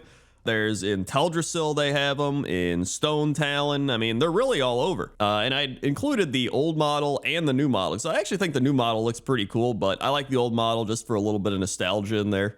But I like including a lot of generic creatures when I do these creature lists because, they deserve love too. A lot of people are like, the named ones, right? And the named ones are pretty cool for creatures, but a lot of times I think it's cool to appreciate a lot of the just generic creatures in World of Warcraft because a lot of people run into the generic creatures more than they run into the named creatures. And so I think there is some sort of nostalgia factor with it. And that's kind of what Pointless Top 10 is all about, giving things that wouldn't normally be in the spotlight a little time to shine. And that's why the green tarantula spiders are number 8. 7. Number 7 is Beshal, and Beshal is a tarantula located in a cave near Fallhaven in Drustvar. If you go into its cave, there is an obviously safe chest in there. That's literally what it's called. And if you open it, Beshal spawns and starts attacking you. However, that's not the only reason I put this on the list. The name Beshal is actually an anagram of Shelob, which is the monstrous spider from J.R.R. Tolkien's Lord of the Rings. So an actual Lord of the Rings reference here in World of Warcraft, which is always appreciated. Aside from that, Beshal is just a really big tarantula. But I like their cave a lot. I like the location of the cave. It's very aesthetically pleasing. And I thought I'd take this moment to share a little spider fact, which is bola spiders use a long line of silk ended with a spot of sticky glue, swinging it at nearby moths to catch them, much like a fishing line. So there's actually a spider that can go fishing, but I guess it's not fishing. It's more like mothing. So there you go. Spiders go mothing. And that's why Beshal is number 7. 6. Number 6 are Bethelak and her lava spiders. Now, Bethelak is the fire spider boss of the Firelands, and if you read her background in the adventure guide, it says, matriarch of the Cinderweb brood, Bethelak and her merciless offspring sate their appetites by sucking the magma and fire from the corpses of elementals. To provide her broodlings with added sustenance, Bethelak has woven a network of incendiary webs throughout her web to trap unsuspecting prey. Her fiery webs reach far overhead, daring her adversaries to simultaneously face their fears of both spiders and heights. Only by taking hold of her webs and climbing into her domain yourself will you find a way to thwart her evil designs. But in the grand scheme of things here, I think it's just awesome that she sucks the magma and fire from the corpses of elementals. So she's literally just a magma fire spider because she sucks it from the dead elemental. Like, that shit's crazy to me. That's super metal. I also relate this boss to Hotel Hell with Gordon Ramsay. I don't know why. I watched one episode, and that was the only episode I watched. It just so happened to be while I was farming mounts in Firelands, but now I always think of Firelands, and I pair it with Gordon Ramsay, which is kind of fitting, to be honest. But that's why Bethelak is number 6. 5. Number 5 are the Death Web spiders, and these are a special breed of spiders living in Death Web Hollow in Talador. And the reason these spiders are so crazy is because their venom twists the very form of their victims. So in Warlords of Draenor, the Shadow Council, which is a group of mortal warlocks that serve the demons of the Burning Legion, became privy to this information and dispatched its warlocks to their lair to infuse these spiders with fel energy so that their venom now turned creatures into demonic minions, which I'm not gonna lie, I don't know how that works. They're just like, what if we just give them a little fel energy and then, their victims just become demonic minions? Like, yeah, that sounds about right. I mean, listen, it's crazy magic and, I'm acting like fel energy is this realistic thing. Like, I don't know. And the Draenei Tresia became one of their victims, being transformed into a Manari Eridar before being struck down by her former comrade. But I do really like the way these spiders look. They remind me of Infernals, but like, put over a spider in a way, which I mean makes sense. They're injected with fel energy, but I love the green in their legs, and then they just have the glowing green eyes, and then their area is really cool too with all the cobwebs, and it reminds me of Stone Talon a bit, but almost like upgraded because it's Warlords of Draenor and the graphics got better. But I think these are really cool spiders, and that's why the Deathweb spiders are number 5. 4. Number 4 are the Rivenwood Widow spiders, and these are pretty much just big black widow spiders that are in the Howling Fjord. And I don't know, I love the aesthetic of not just the area they're in, but just everything about this. So you have the Riven Widow cocoons, which are just a bunch of random mobs and creatures wiggling around in cocoons, which is always kind of creepy. You got to break them out for the quest. Just the way they walk around just nonchalantly, like, all right, just looking for our next prey. And then I think the area itself, right, with the purple mist, and you have the cobwebs on the trees, which we've had before, but I think the purple sky with the mist and everything and the pine trees in the fjord really kind of sells this for me. Like, I always loved questing here and always felt a little creepy because of that aspect to it, like the fog and the mist all around, and you've got the mountains back there, and I don't know, I really enjoy everything about these spiders. But it's not like they're a named spider or something, right? But like I mentioned earlier in the video, that's what Pointless Top 10's all about, and sometimes something that makes the list is the sum of all its parts, and that's why the Rivenwood spiders are number 4. 3. Number 3 is Mayexna, and Mayexna, as you probably know, is the third boss of the Arachnid Quarter in Naxxramas. Mayexna is a massive spider taken from the depths of Northren's mountains many ages ago. She was captured with the Dread Citadel Naxxramas, where she gives birth to her brood. She feasts on those foolish enough to enter the necropolis, feeding her spawn with their corpses and producing spider after spider that Kel'Thuzad uses to his own foul ends. And I really put Mayexna on this list because she's probably one of the spiders I think of most when I think of spider bosses in World of Warcraft. Like, I always just think of fighting Mayexna on that big web floor, which I think is really cool. Fighting on the web is always fun, and then she webs someone up and you got to go break them out of the web. Mayexna is also just really cool looking to me. She's got the red and the yellow and the black all together. I think it's a nice combination. And I realize that a lot of times I'm just like, I think this thing looks cool, so that's why I put it on the list. But really, I mean, that's like any list, right? You're like, I think this thing's cool. So I may repeat myself numerous times, but I don't know, I got nothing. That's why Mayexna is number 3. 2. Number 2 are the ice spiders in the Ice Spider Cave in Dragonflight. And this is one that I've seen shown around all over the internet, and people are like, oh god, I do not want to go into this cave ever. But I remember when I was thinking of this list, I was like, I need to put this on the list because I think it's so cool looking. Unless you're deathly afraid of spiders, in which case you're probably freaking out. But the main point of this cave is actually that Alia Sunsore, which is this blood elf girl, tries to recover an artifact so that it doesn't fall into the Sundered Flame's hands, But then she ends up getting corrupted by the artifact, and then you have to destroy it, and you end up killing her. But the book then like frees all these souls, so the artifact's like holding souls, and they're all like, yeah, we're free after you destroy it. So that's the main quest, summed up very poorly. But this cave is just truly one of the craziest spider areas in World of Warcraft at this point. But I just love the aesthetic of this place, man. Like, the spiders themselves look kind of cool. They've got like ice bone limbs or whatever, and they're hanging by their whatever it's called, spider web things that are gyrating. They're moving. I don't know what they're doing. I had to put this on the list, and I was like, you know what? This deserves to be pretty high up on the list, and that's why it's number 2. And number 1 is Tarantula. And not only is the name amazing, because it's like, you know, Terracar Forest and Tarantula mixed together, right? But Tarantula is a giant spider found at the southern part of Netherweb Ridge in Terracar Forest. Its size is comparable to Mayexna from Naxxramas. So this is literally a raid boss sized spider just chilling in a zone, you know? And obviously it is part of a quest where Vindicator Halen wants Tarantula dead. But man, it is creepy when you're going through this zone and then all of a sudden you just come across this massive tarantula. But I always remember doing the quest here where you had to free the people from the cocoons, kind of like the Rivenwood spider one. But I guess this happened in Burn Crusade, which was before the Rivenwood ones. And when I was reading the Wowhead comments on this, there is somebody that said the mob is a tip of the hat to EverQuest. There was a huge desert spider named Terrorantula that was the bane of Lobies when the game first came out. So this could be a little bit of a mix of that, right? Terrorantula, you know, maybe just a fun way to blend the zone name in with the spider and at the same time give a little tip of the hat to EverQuest, maybe. And funnily enough, you can actually tame Tarantula, but it becomes a very small spider. So you just have a mini version as a pet. But to me, this is just number 1 because of the shock factor as well, right? It's just you're flying around, you're walking around, and then all of a sudden a giant ass spider just renders in out of nowhere, and you're just like, whoa. And so that's why Tarantula is number 1. 10. Number 10 are the Ashenvale bears, and you might have guessed it, but these bears are from Ashenvale. Wow, amazing. Actually, according to Wowhead, 187 of these bears are in Ashenvale, but there are 2 Ashenvale bears in Stone Talon. So I guess they wandered off. But besides that fact, you know, they're bears. They drop big bear meat. They also drop their bear gallbladders, which, you know, big fan of gallbladders. I don't have one. I guess these bears don't either if you if you take them out.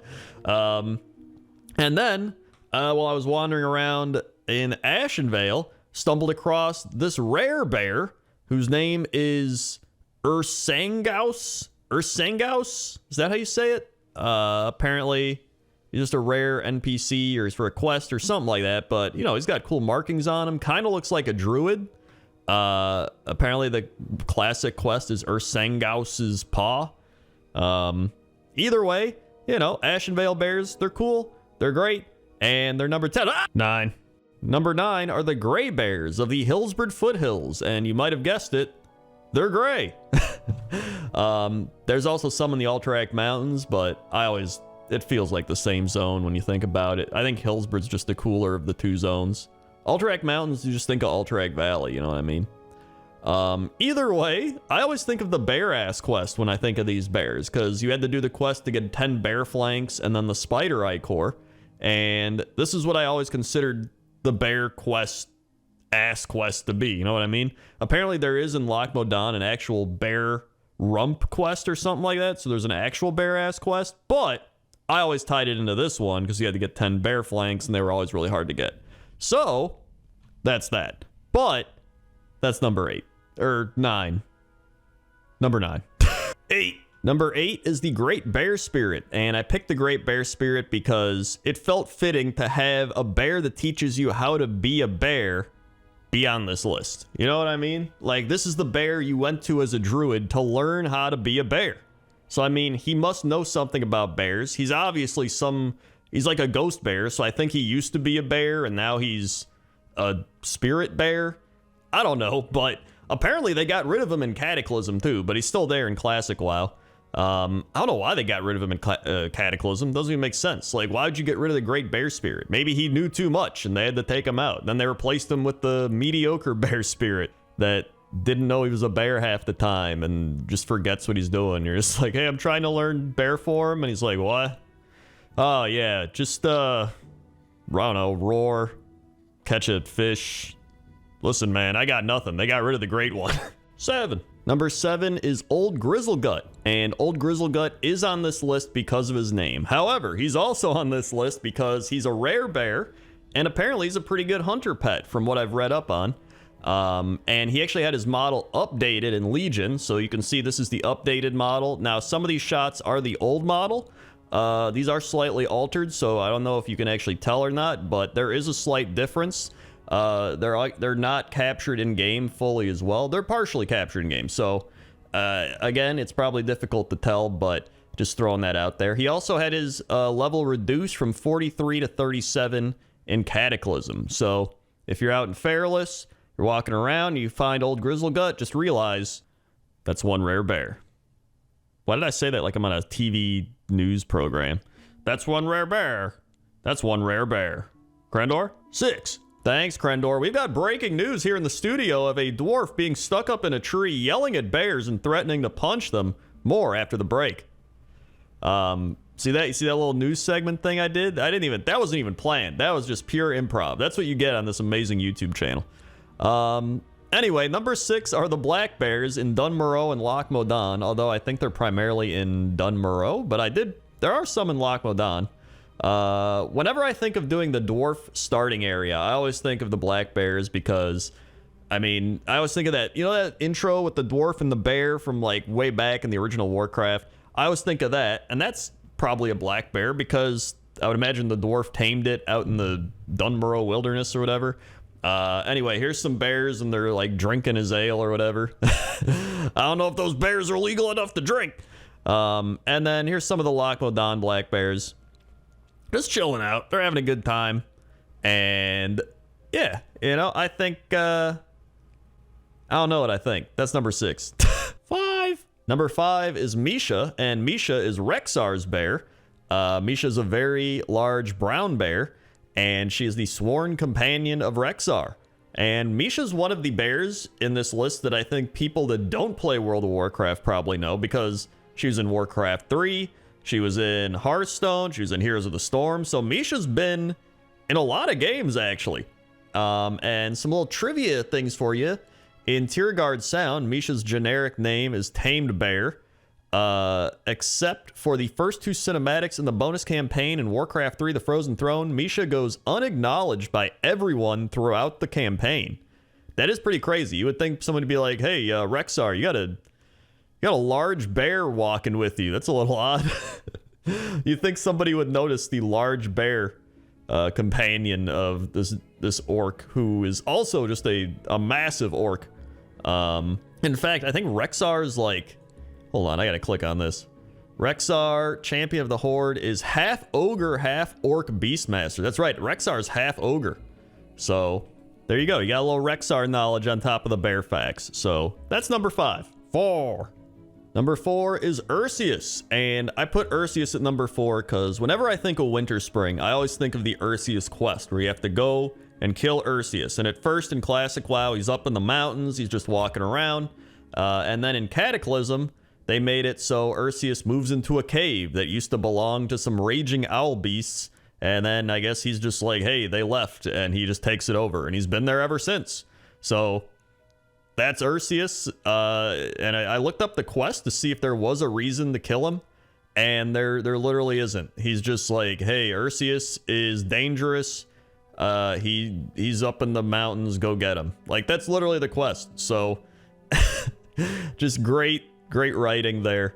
And that's number 6 or 4. I don't even know where I am. 3. Number 3 is the Dark Moon Dancing Bear. You knew it was coming. The Dark Moon Fair Bear is on this list. I mean, listen, you've got a bear at the Dark Moon Fair and it dances. You got a rhyme right there, and then you got dancing. How can you go wrong with that? Plus, it's a mount. So, I mean, you can go on your mount at the Dark Moon Fair with the Dark Moon Fair Bear, and you can dance with the Dark Moon Fair Bear with your Dark Moon Fair Bear. There's really just an unending amount of possibilities when you have a Dark Moon Fair Bear and you're at the Dark Moon Fair. I'm running out of things to say, but this mount's fantastic, or this bear's fantastic. The mount's fantastic too. Everything about this is fantastic. And that's why it's number 3. 2. Number 2 is Ursoc the Bear God. How can I not have the Bear God on this list? And at number 2, you would think, oh, Crendor, but isn't the Bear God number 1? No, that wouldn't be pointless. This is a pointless list. Remember that. But Ursoc was an ancient guardian, one of the several demigods that were among the first living creatures to roam Azeroth. He was worshipped as a god by the Furbolgs of Grizzly Hills, the land he used to rule. And I think when you're in Grizzly Hills, there's actually some quests that tie into Ursoc, so you've probably quested there and, you know, talked to Ursoc before. And you actually can fight against Ursoc after he's corrupted in Legion, in the Emerald Nightmare. So Ursoc, he's got some rich history. You can go read about him if you want. There's a lot, but he's the bear god, so I mean, he's got to be number 2. 1. And number 1 are the grizzly bears in Grizzly Hills. And one of the reasons I put the grizzly bears at number 1 is they actually go out and they catch fish. Like, straight up, these bears catch fish. They use their paws and their mouths to catch the fish, and they'll bring it on top of their little islands. They also dig up stuff from the ground and eat it as well. It's actually pretty crazy. It's just one of those little details that I love making pointless top 10s for, because it's something you might have not noticed when you were just running around questing in Grizzly Hills. Also, have some grizzly bear facts, because we might as well tie in some real facts to this. The grizzly bear is so named because its hair is grizzled or silver-tipped, yet the name is commonly believed to be derived from grizzly, G-R-I-S-L-Y, meaning horrible. A subspecies of brown bear, the grizzly bear is distinguished by its large size and distinctive hump between the shoulders. Bam. Grizzly bears. And that's number 1. 10. Number 10 are the sparkle-shelled tortoises in the Shimmering Flats before it got flooded. And I feel like we have to clarify this right away in this video. So, tortoises are turtles, but not all turtles are tortoises, according to the Nashville Zoo. That's not just me saying that.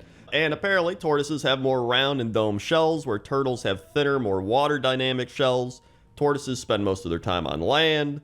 Tortoises have more club-like forelegs, and turtles will have more flipper-like legs and web feet to make it easier to cruise through the water. So, there you go. All tortoises are turtles, but not the other way around. Because I already knew some guys would be like, Crendor is a tortoise. Okay, calm down. But either way, these are great turtle tortoises. I love the Shimmering Flats tortoises. I used to farm them back in the day trying to make gold. And when I say back in the day, I mean like 20 years ago. And I was like in high school, and I was like, this will be a great way to make money. And it turns out it was not. But I still have nostalgia of it. And I really enjoyed being in the Shimmering Flat. It's one of those zones where you either hate it or love it. I know a lot of people are like, oh, it's boring. There's nothing there. Maybe that's why I love it. Just like this video series. It's boring. There's nothing there, but is there something there? Probably not. That's number 10. 9. Number 9 is Kresh, and Kresh is a big turtle that wanders up and down the river in the Wailing Caverns. He's an optional boss. You don't have to kill him, but a lot of people would kill him for his shell, or they'd want to get him as a pet, so they wouldn't kill him, but they'd tame him. I always thought Kresh was really cool. I always remember coming into the Wailing Caverns and being like, oh, we got to kill Kresh. I got to get the shield or whatever. But I always wondered, like, why is he here, right? Well, I was like, oh, he's just a turtle in the Wailing Caverns, but like, what made him go crazy? And then I read this on Wowpedia, and it kind of blew my mind. So it says, this giant turtle wanders the underground caves, his resilient mind unaffected by Gnarlex's relentless nightmares. Don't be fooled by his happy disposition. Kresh has thwarted many adventurers who long steal his massive shell. So he's actually just not affected by the nightmares happening in the Wailing Caverns. Like I just mentioned in one of the other pointless top 10s, how all the night elf druids got corrupted. That's why you got to fight him, and all the stuff in here's corrupted. And then he's just fine. He's just walking around. He's like, these people are trying to kill me. I got to fight back. Like, that's it.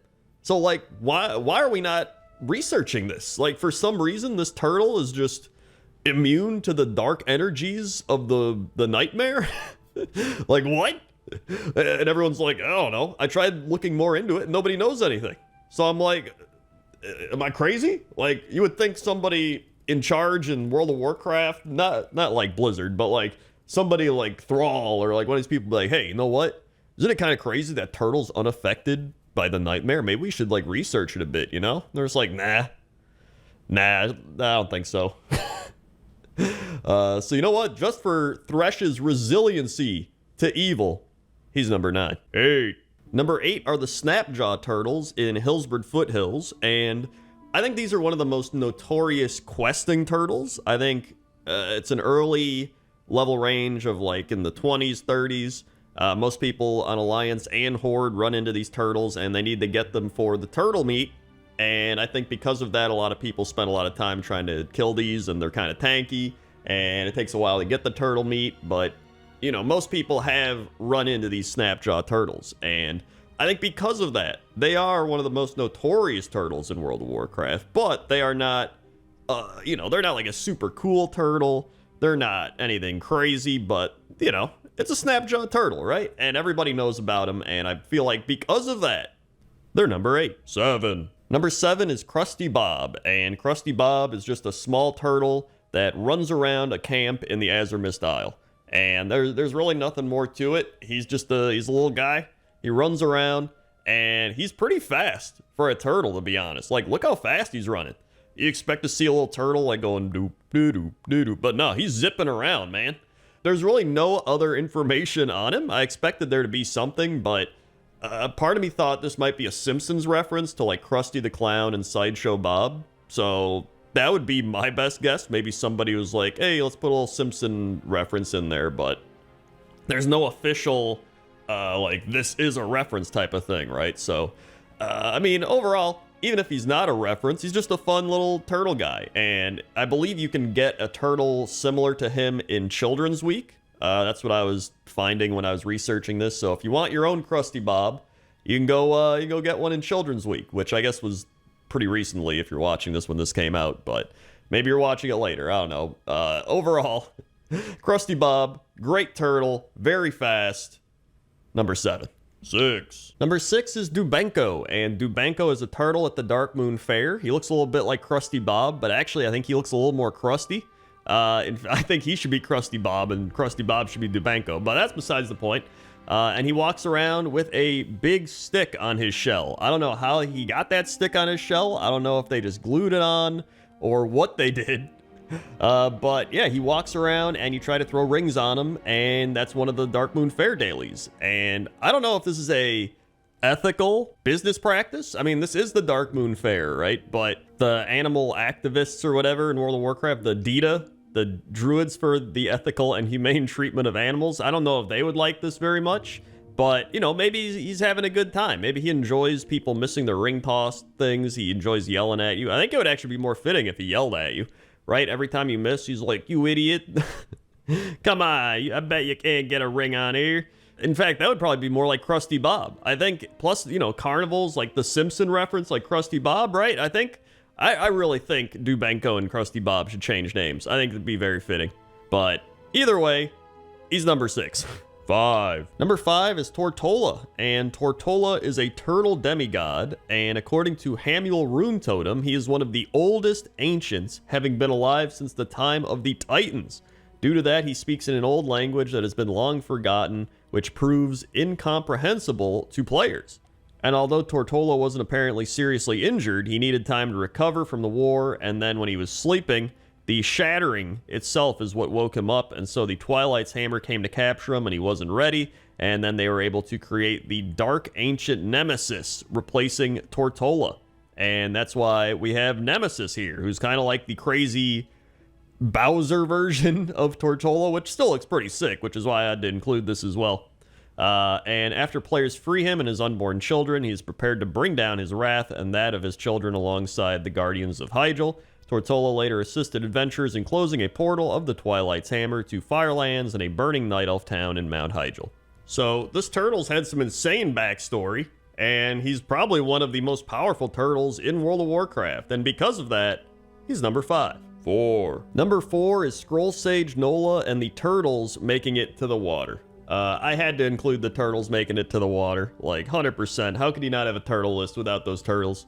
And Scroll Sage Nola is the one who says the quote. This is her world quest, and she is a Tortolan located in Eventide Delta in Stormsong Valley and Little Tortola in Dazara lore, as well as various other areas of Kulturas and Zandalar. But this is one of the most famous and well-known quests in World of Warcraft. It just became a meme. It actually has still been my sub sound over on Twitch, and it's just, a turtle made it to the water, and then you help the turtles make it to the water as the crazy seagulls or birds or whatever try to dive bomb them and pick them up and eat them or something. So, it's always a good feeling when you knock a few birds down and the turtles make it to the water. And because of how popular this quest is and how popular this has become in just World of Warcraft lore in general, I had to put it on the list. So, number 4 has made it to the Pointless Top 10 list. Sorry, that was, I don't know what I was thinking. That's number 4. 3. Number 3 is Tortos, and Tortos is the 4th boss encounter in the Throne of Thunder, and he's within the caverns, as you can see. And according to Wowpedia, over the millennia, small amounts of Mogu flesh-shaping magic seeped into the caverns below the Thunder King's citadel. The dark energies warped one of the chamber's native dragon turtles, melding it into the surrounding crystalline walls. Known as Tortos, this amalgamation of flesh and stone has since feasted on the cave's rich mineral deposits and grown to a colossal size. So I mean, just knowing that alone, like, this is just some random dragon turtle that happened to have these crazy, like, X-Men type radiation situations occur, and now he's just this giant turtle boss living under the caverns, or in the caverns below the Thunder King's citadel. Like, I think that's just awesome. Like, to me, this is one of the most underrated turtles in World of Warcraft. Like, this dude he's awesome. I think these are some of my favorite design characters or bosses in World of Warcraft. You know, you have all these different backstories and all this stuff, and this is just like, yeah, this turtle had some crazy shit happen, and now he's a giant turtle in the wall.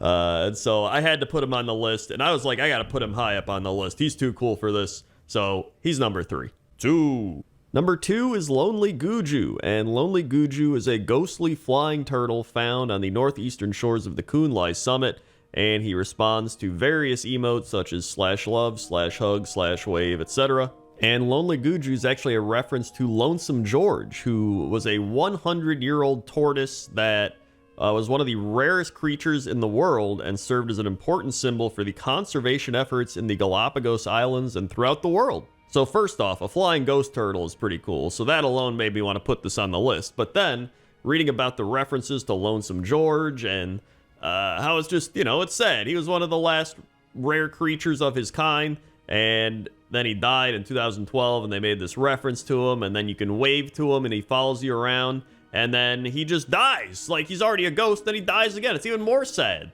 And so this had to go way up on the list, and I almost put it at number 1, but I was like, you know what? Number 2 is good for him. It rhymes. Lonely Guju at number 2, and rest in peace, Lonesome George, and rest in peace, Lonely Guju.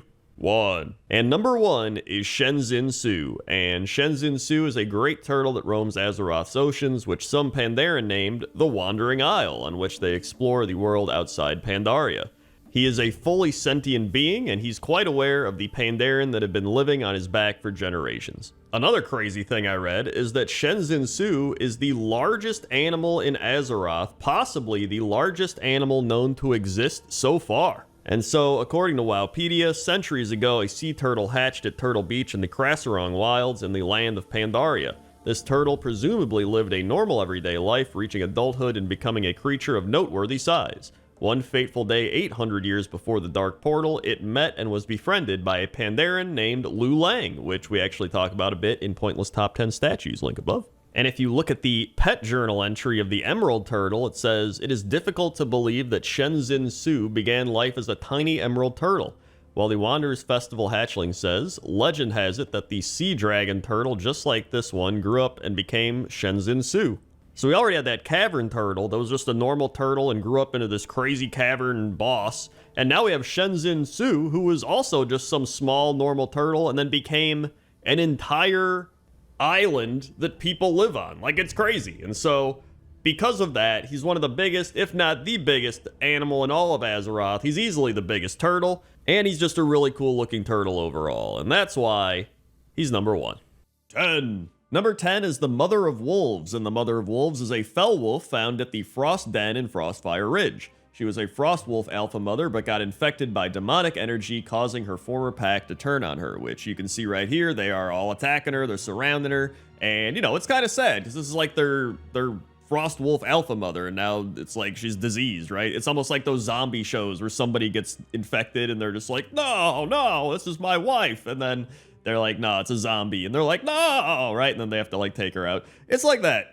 But this is all part of a quest from Farseer Urquan, and he pretty much tells you to go kill her, and then you bury her remains at the graveyard just outside of Thramvar. But I also wanted to take this opportunity to promote the Fell Wolves and Frost Wolves of the game, just like the generic wolves, because I was going to put them on the list, and I was like, you know what, I could kill two birds with one stone and put this whole Mother of Wolves situation on the list. But I do think Fell Wolves and Frost Wolves in general are pretty cool as well. So that's why the Mother of Wolves is number 10. 9. Number 9 are the Hexen Wolf Alphas, located in Drustvar. And these wolves are part of the Cursed Game Hunter achievement, where you have to kill one of every type of cursed animal in Drustvar. But honestly, I think these are some of the coolest cursed animals around, which sounds really weird, like, yo, you're cursed, that's so awesome, dude, you look great. And they're just like, life is pain.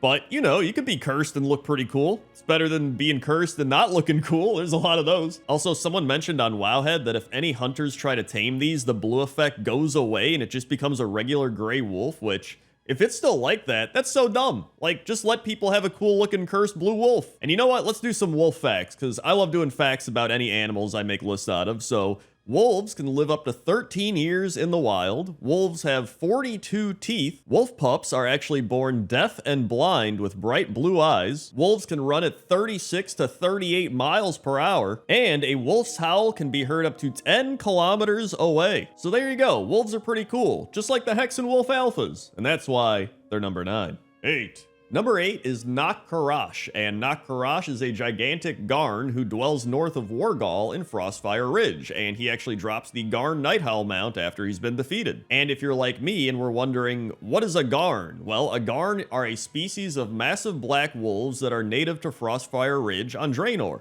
According to Marad, they are amongst the most vicious and cunning predators on Draenor. They always hunt in packs, which, I mean, that's just wolves, right? I guess they're just bigger wolves, so it's more scary. And the Magar clan actually brought their domesticated Garn from an alternate Draenor to Azeroth. And back in the day, Nokkarash, who had the title of Warrior's Death, used to be this big fight people would have to, you know, group up for and try to take down. Everyone tried to get the mount. Now you can just go there and kill him and get the mount, like it doesn't really matter. But back then, he was pretty crazy. And if anything, he's like the biggest Garn. Out of all the Garns surrounding him, he is the biggest Garn. So that's why Nokkarash is number 8. 7. Number 7 is the Lone Hunter, and the Lone Hunter is a ghost wolf that still has Joseph Redpath's hunting blade embedded into its skull. And I'm sure anybody that's quested in the Eastern Plaguelands knows about the Redpath family. So Joseph Redpath was killed in the Battle of Darrowshire, and then his daughter Pamela Redpath is standing in a house, and she's just a little girl. It's a ghost, so it's always kind of freaky. But she does give out a bunch of quests, and one of the quests is to go get her father's hunting blade out of the Lone Hunter, which is this wolf. Her reasoning being that her father will be very happy when she gives him his animal sword, which, you know, this is like all weird, like everybody's dead, so it's all kind of freaky still. And so, yeah, the wolf is just a ghost wolf, and he's got the blade in his head, because obviously that's where he died. And then you gotta get the blade back. However, if you're a hunter and try to tame this thing, the blade will not be there. You still get the ghost wolf, it's just he doesn't have the blade in his head. However, there used to be a bug apparently where you could get a wolf with a blade in its head, so that's kind of cool. But it's not every day you see a ghost wolf with a blade stuck in its head, so that's why the Lone Hunter is number 7. 6. Number 6 are the Cinder Wolves, and the Cinder Wolves are fire elemental wolves summoned by Flamebender Kagraz in the Blackrock Foundry. And as you can see here, it's kind of hard to film the Cinder Wolves. They're just running all over. They're going insane. There's flames all over because this is a boss fight. There's like big tornadoes, like you can see the Cinder Wolves, right? Look at there they go, they're biting away. So that's why for the rest of number 6, we're gonna look at the Cinder Pup. There's the Cinder Pup. He's a Cinder Wolf. He's just the baby version, and he's a pet you can get, and he's very cute. And he was a reward from the garrison mission Fiery Friends. But the one thing that really blew my mind is that these are the only Cinder Wolves in the game. Like, there's no other Cinder Wolves. I figured there'd be some in like a fiery area or just somewhere there'd be a fire wolf, but no, it's just these are the only ones. So it's like, it's kind of insane how rare these wolves are that they're just for this boss fight. And then the Cinder Pup, of course, but That's why I had to put him on the list for being so rare, yet not really being a named type of wolf. So that's why the Cinder Wolves are number 6. 5. Number 5 are Gara and the Ghost Wolves. And that sounds a lot like a band, but it's not, at least not that I know of. And Gara is a wolf located at the burial fields in Shadow Moon Valley. And according to Wowpedia, she died long ago along with her owner, Mother Omra. When Ner'zhul and his clan started to practice shadow magic, Mother Omra was corrupted and Gara feared her.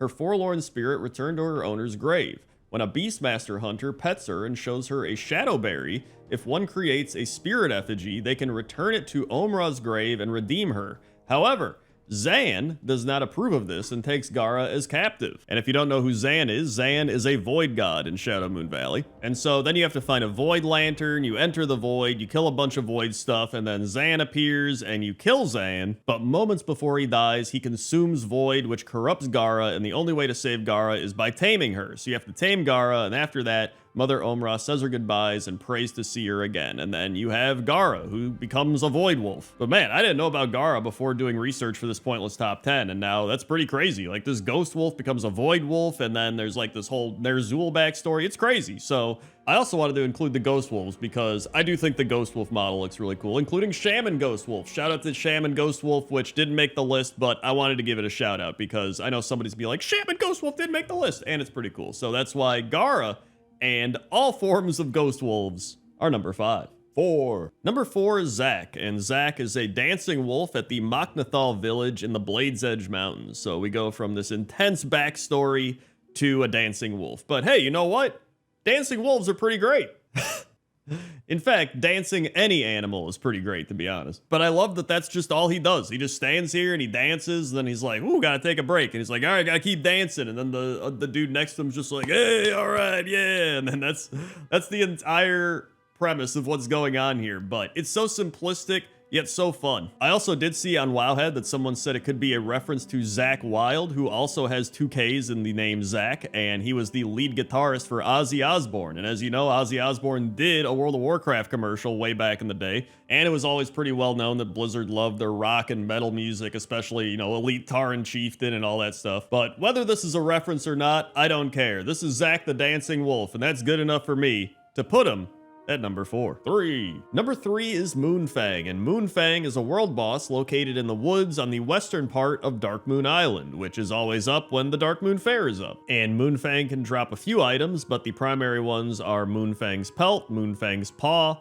Moonfang's Shroud, and Moon Moon, who is the summonable companion. And Moon Moon is named after the 2013 meme and is just a miniature version of Moonfang. But I think Moonfang is really cool. Like, you can just see them out there with the moonlight surrounding them, and they're just chilling between the big trees, and there's the cages all over. I just think it's a very aesthetically cool area. And I'm always a sucker for the Darkmoon Fair stuff. Like, I've always loved the Darkmoon Fair. I did a Pointless Top 10 on the Darkmoon Fair, and it's just, there's always some weird creepy thing behind whatever's at the Darkmoon Fair, so I don't know how or why Moonfang came about, but I'm sure there's some weird reasoning behind it, like old gods or who knows. But anyway, that's why Moonfang is number 3. 2. Number 2 is Ghost Howl, and Ghost Howl is a wolf found roaming the plains around the base of Thunderbluff in Mulgore. And I remember Ghost Howl because back in the day, I'd always be leveling up a Tauren, and I would find Ghost Howl, and I'd be like, whoa, it's a rare wolf, but I never realized the cool lore behind Ghost Howl. So Ghost Howl actually fought against the Burning Legion, and in those battles against the Burning Legion, he attained a savage wound from a demon. Despite Azeroth's victory, the wolf continues to carry the wound, the pain of the unbearable wound tormenting his spirit and causing him to grow hostile towards the Tauren and their allies. And so in World of Warcraft, the hunter Scorn Whitecloud, a Tauren, once encountered the mighty Ghost Howl in his youth, and though unsuccessful in his own attempts to end the wolf's suffering, commends those adventurers able to slay and salvage his demon-scarred hide. And so once you do that, he crafts you a demon-scarred cloak and thanks you for ending Ghost Howl's suffering. And so according to Wowpedia, it isn't specified which war was fought, but it can be assumed that Ghost Howl fought against the Burning Legion's army in an attempt to take Mulgore during the Legion's second invasion and the Battle of Mount Hyjal. And so it's pretty crazy. Ghost Howl, I feel like, is one of the most underrated wolves in World of Warcraft. Like, he actually fought against the Burning Legion. How many wolves can say that?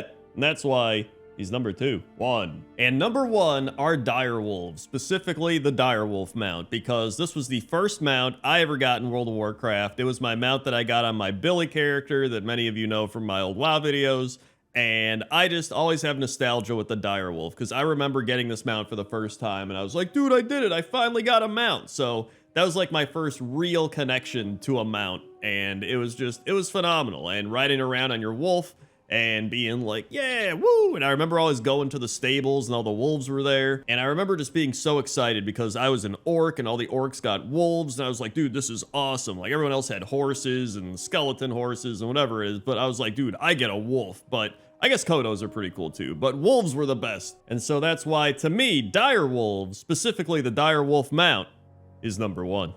Hey everybody, hopefully you enjoyed this Pointless Top 10 compilation. If you want more Pointless Top 10s, you can check out the latest one, Coolest Towns in World of Warcraft, or you go check out Animals with Jobs. That relates to this compilation. Also, like, comment, subscribe, and comment down below what I should compile next. Okay? Okay. See ya.